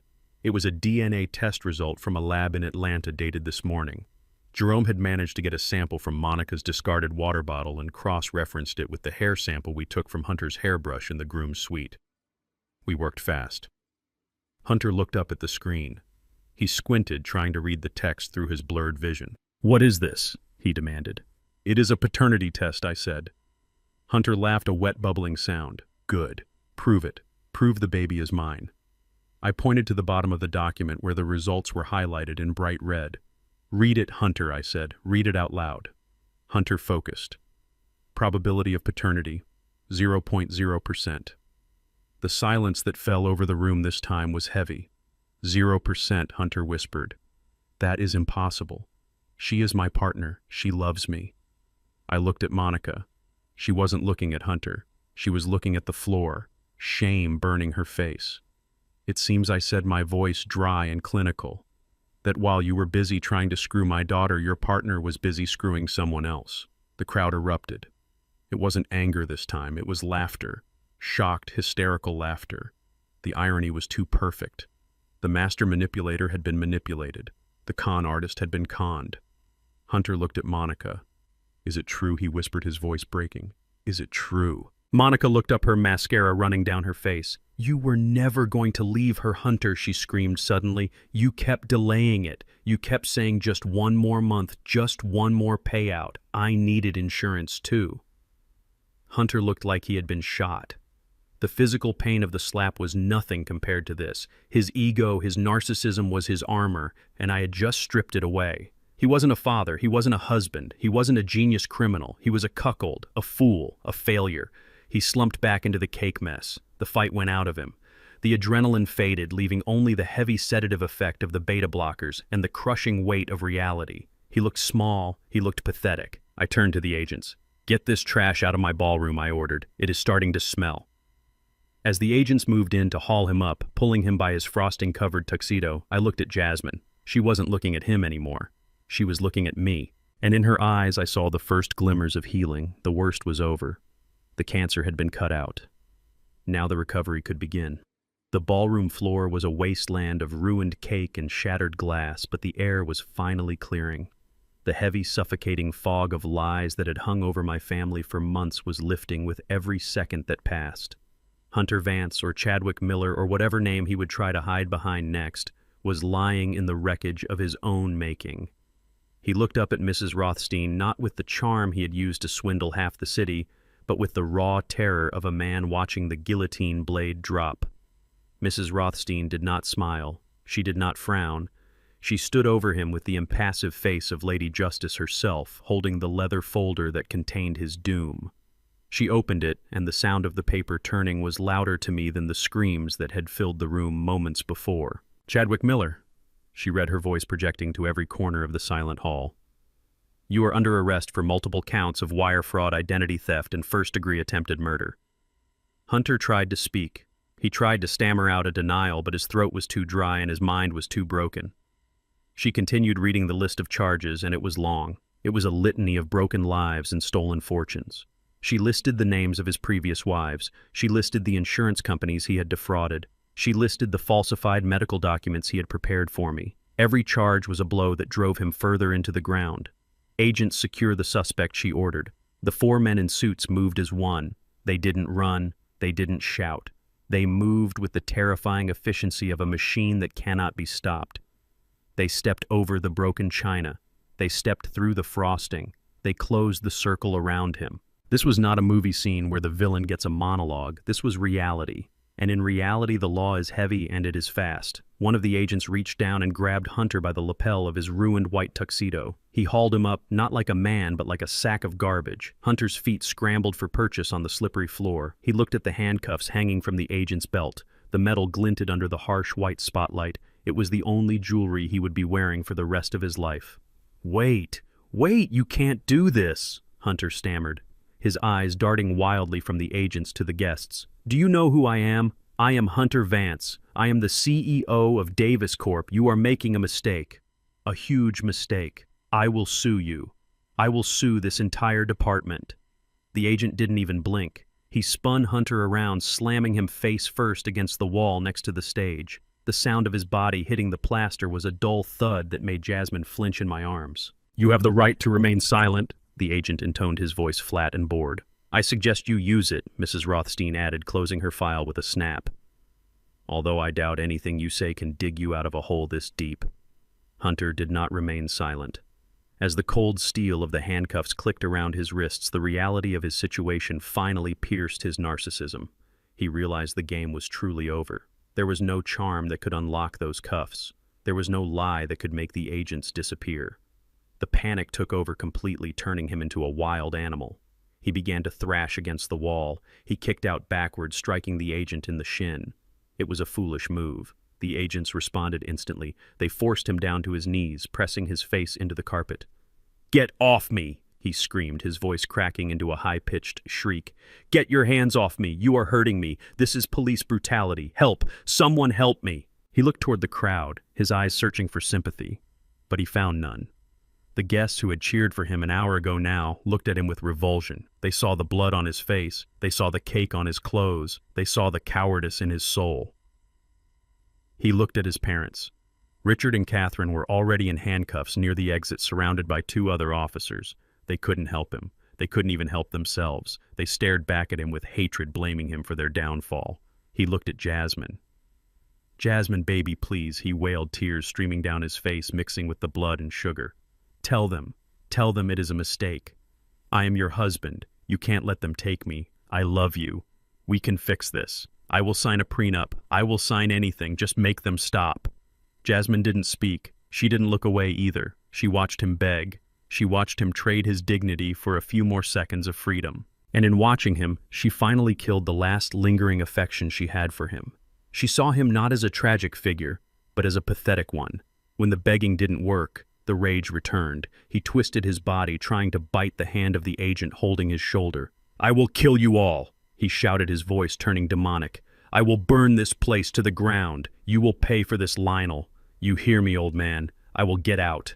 I will come back, and when I do, I won't use poison. I will use a gun." The threats were empty, hollow things echoing in the large room. They were the tantrums of a child who has been told no for the first time in his life. The agent tightened his grip, forcing Hunter to cry out in pain. "That is enough," the agent said. "Get him up." They hauled him to his feet. His white tuxedo was now gray and red, a perfect uniform for his disgrace. He slumped between them, all the fight draining out of him, leaving only a trembling shell. He sobbed openly, loud, ugly sobs that embarrassed everyone who heard them. This was the man who wanted to run my empire. This was the man who thought he was a king. He wasn't even a man. "Bring him here," I said. My voice was quiet, but it carried the weight of the entire evening. The agents paused. They looked at me. I nodded toward the exit, indicating they should bring him past me on the way out. They dragged him over. He couldn't walk on his own. His legs were dragging behind him. They stopped him 3 feet from where I stood. I looked at him. I really looked at him. I wanted to memorize this face. Not to gloat, but to remind myself that evil often wears a beautiful mask. Hunter looked up at me. His eyes were swollen. His lip was bleeding. He looked terrified. He thought I was going to hit him. He thought I was going to spit on him. He flinched, preparing for the blow. But I didn't raise a hand. I didn't need to. I had already delivered the knockout punch. I stepped closer, invading his personal space. I smelled the fear on him. It smelled sour, like spoiled milk. I leaned in close until my lips were inches from his ear. I wanted this to be intimate. I wanted this to be a secret just between the lion and the rat. "You made one mistake, son," I whispered. He stopped crying for a second, listening. "You looked at my gray hair, and you saw weakness." I said, my voice low and rough like gravel. "You looked at my skin, and you saw a victim. You looked at my daughter, and you saw a paycheck." I paused, letting the words sink into his drugged brain. "You forgot to check the foundation," I whispered. "You forgot that I built this life with bricks and sweat and blood. You thought you could knock it down with a smile." I pulled back slightly, looking him dead in the eye. "You messed with the wrong family, son," I said. "The Davis name isn't just a brand, it is a fortress, and you just spent your life trying to break into a prison." I signaled the agents. "Take him away," I said, turning my back on him. Hunter tried to scream one last curse, but the doors swung open, and the night air swallowed him whole. The flashing red and blue lights of the police cruisers outside cut through the darkness, illuminating his exit. I watched the doors close. The click of the latch was the most satisfying sound I had ever heard. It was over. The parasite was gone. I took a deep breath. The air in the ballroom still smelled of spilled wine and ruined cake, but underneath that it smelled clean.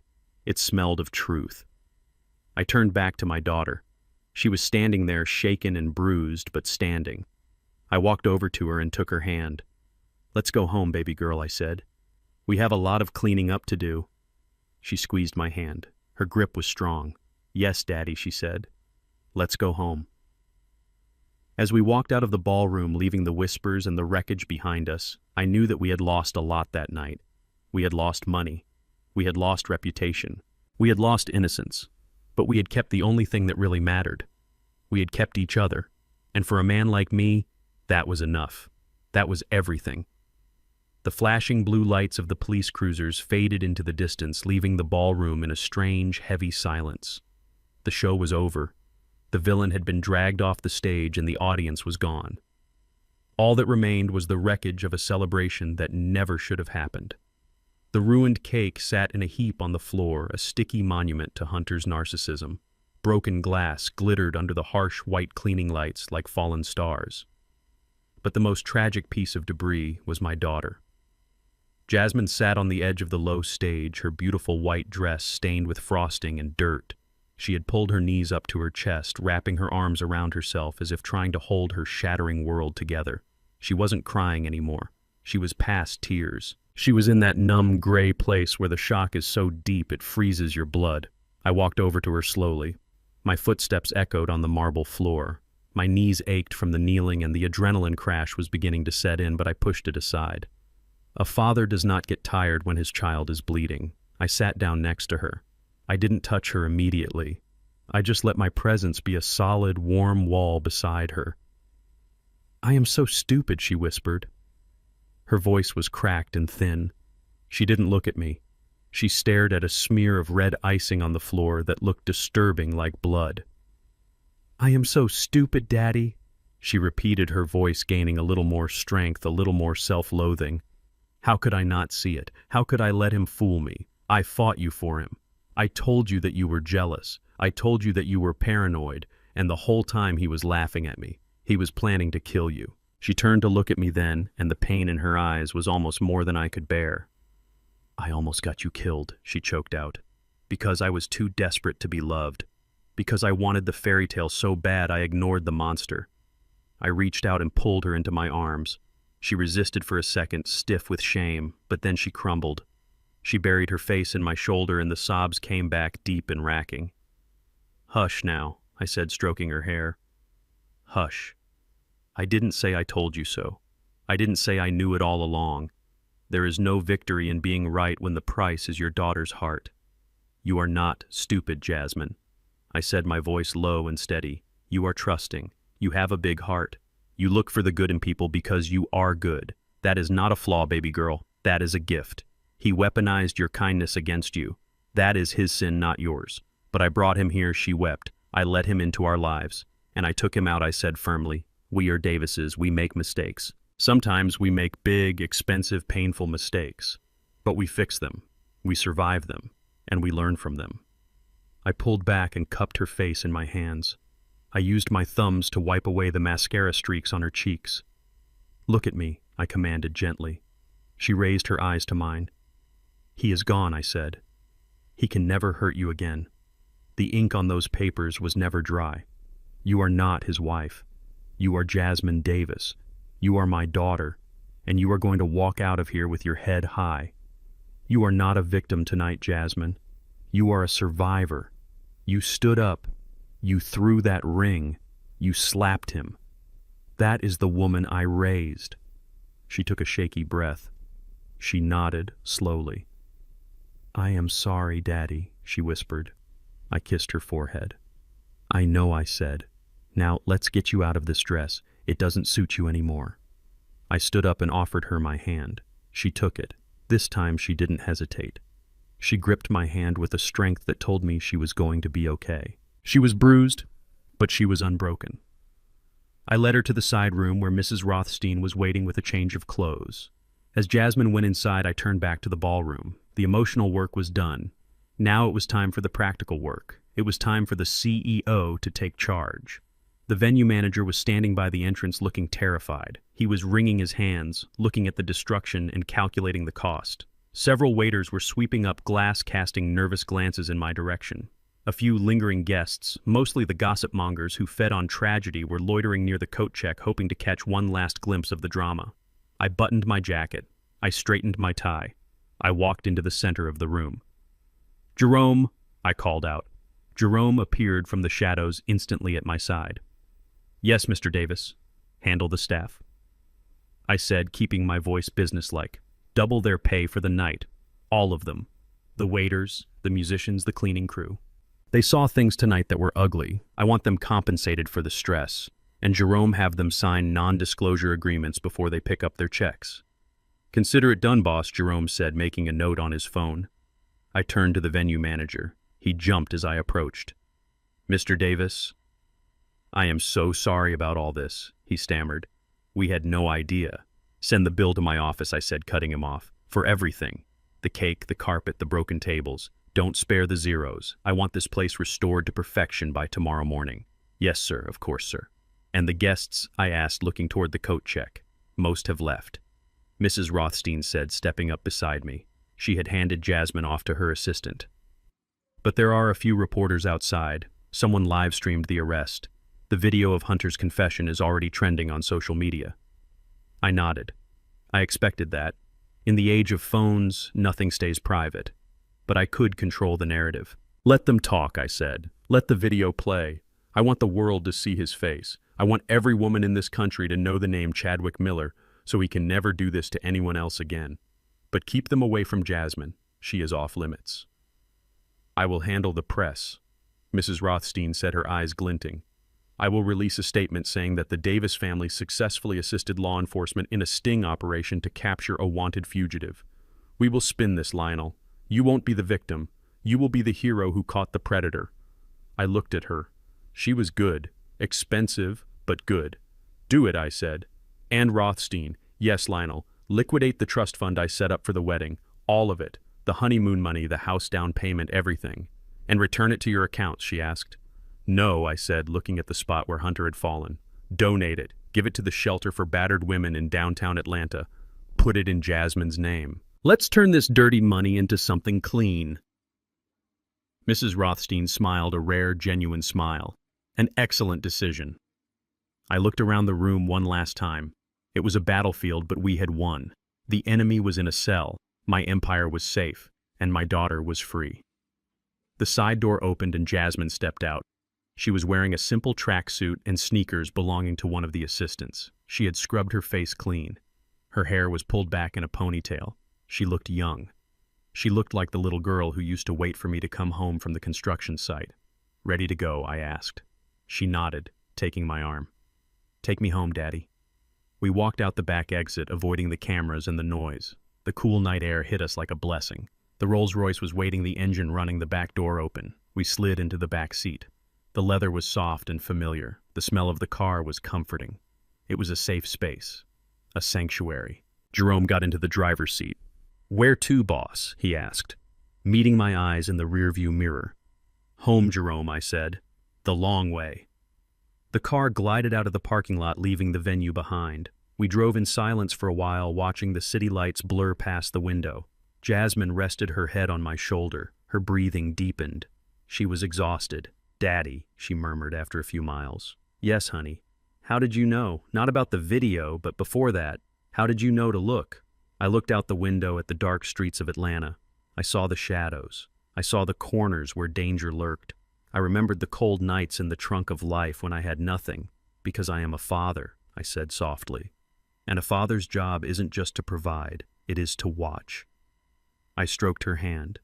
You see the world as a garden, Jasmine, I said. You see flowers and sunshine, and I wanted that for you. I worked my whole life so you could see the world that way. But the world is also a jungle. And in the jungle there are wolves who dress like sheep. I paused, thinking about Hunter, thinking about the way he had smiled while planning my death. I couldn't let you see the wolf, I said, because if you saw him, you would lose your innocence. So I had to be the lion. I had to wait in the tall grass. I had to let him get close enough to bite so I could crush him. She squeezed my hand. You saved my life, she whispered. We saved each other, I said. The car turned onto the long driveway of our estate. The iron gates swung open to welcome us. The house was lit up warm and golden against the night sky. It looked strong. It looked permanent. Hunter had tried to steal this. He had tried to steal our legacy. But he failed. He failed because he didn't understand that a legacy isn't built on money. It is built on blood. It is built on the fierce, unyielding love of a family that stands together when the storm comes. I looked at Jasmine sleeping on my shoulder. I looked at Jerome watching over us from the front seat. I felt the beat of my own heart strong and steady. I wasn't retiring. I wasn't stepping back. The world was still full of snakes.